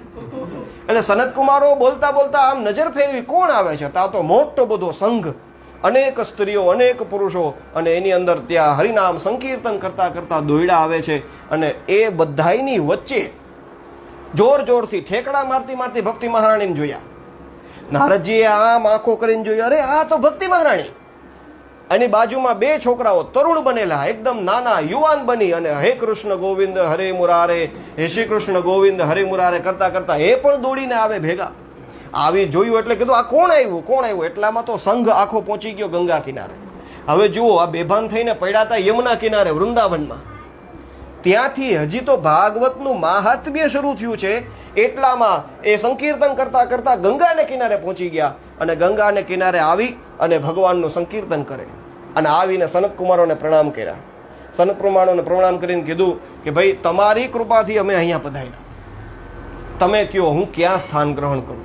ભક્તિ મહારાણી પૂછે સનત કુમારોને કે હું ક્યાં રહું. એટલે એવા સમયે ભક્તિ મહારાણીને સનત કુમારોએ જવાબ દીધો કે હે માં, તમે વૈષ્ણવોના મનની અંદર જઈને નિવાસ કરો. ભક્તિ કથા સાંભળવા બેઠા હોય ત્યારે મનમાં ભક્તિ હોય તો જ કથા સાંભળાય, બાકી કેમ કથા સાંભળી શકીએ. તમે વૈષ્ણવોના મનની અંદર જઈને નિવાસ કરો. અને એવી રીતે ભગવાનની આ સનત કુમારોની આજ્ઞાથી ભક્તિ મહારાણી પોતાના બંને પુત્રો જ્ઞાન અને વૈરાગ્યની સાથે વૈષ્ણવોના મનની અંદર આવીને બેસી અને જ્યાં અથ વૈષ્ણવ ચિત્તેષુ દૃષ્ટવા ભક્તિમ અલૌકિકીમ નિજલોકમ પરિત્યજ્ય ભગવાન ભક્તવત્સલ.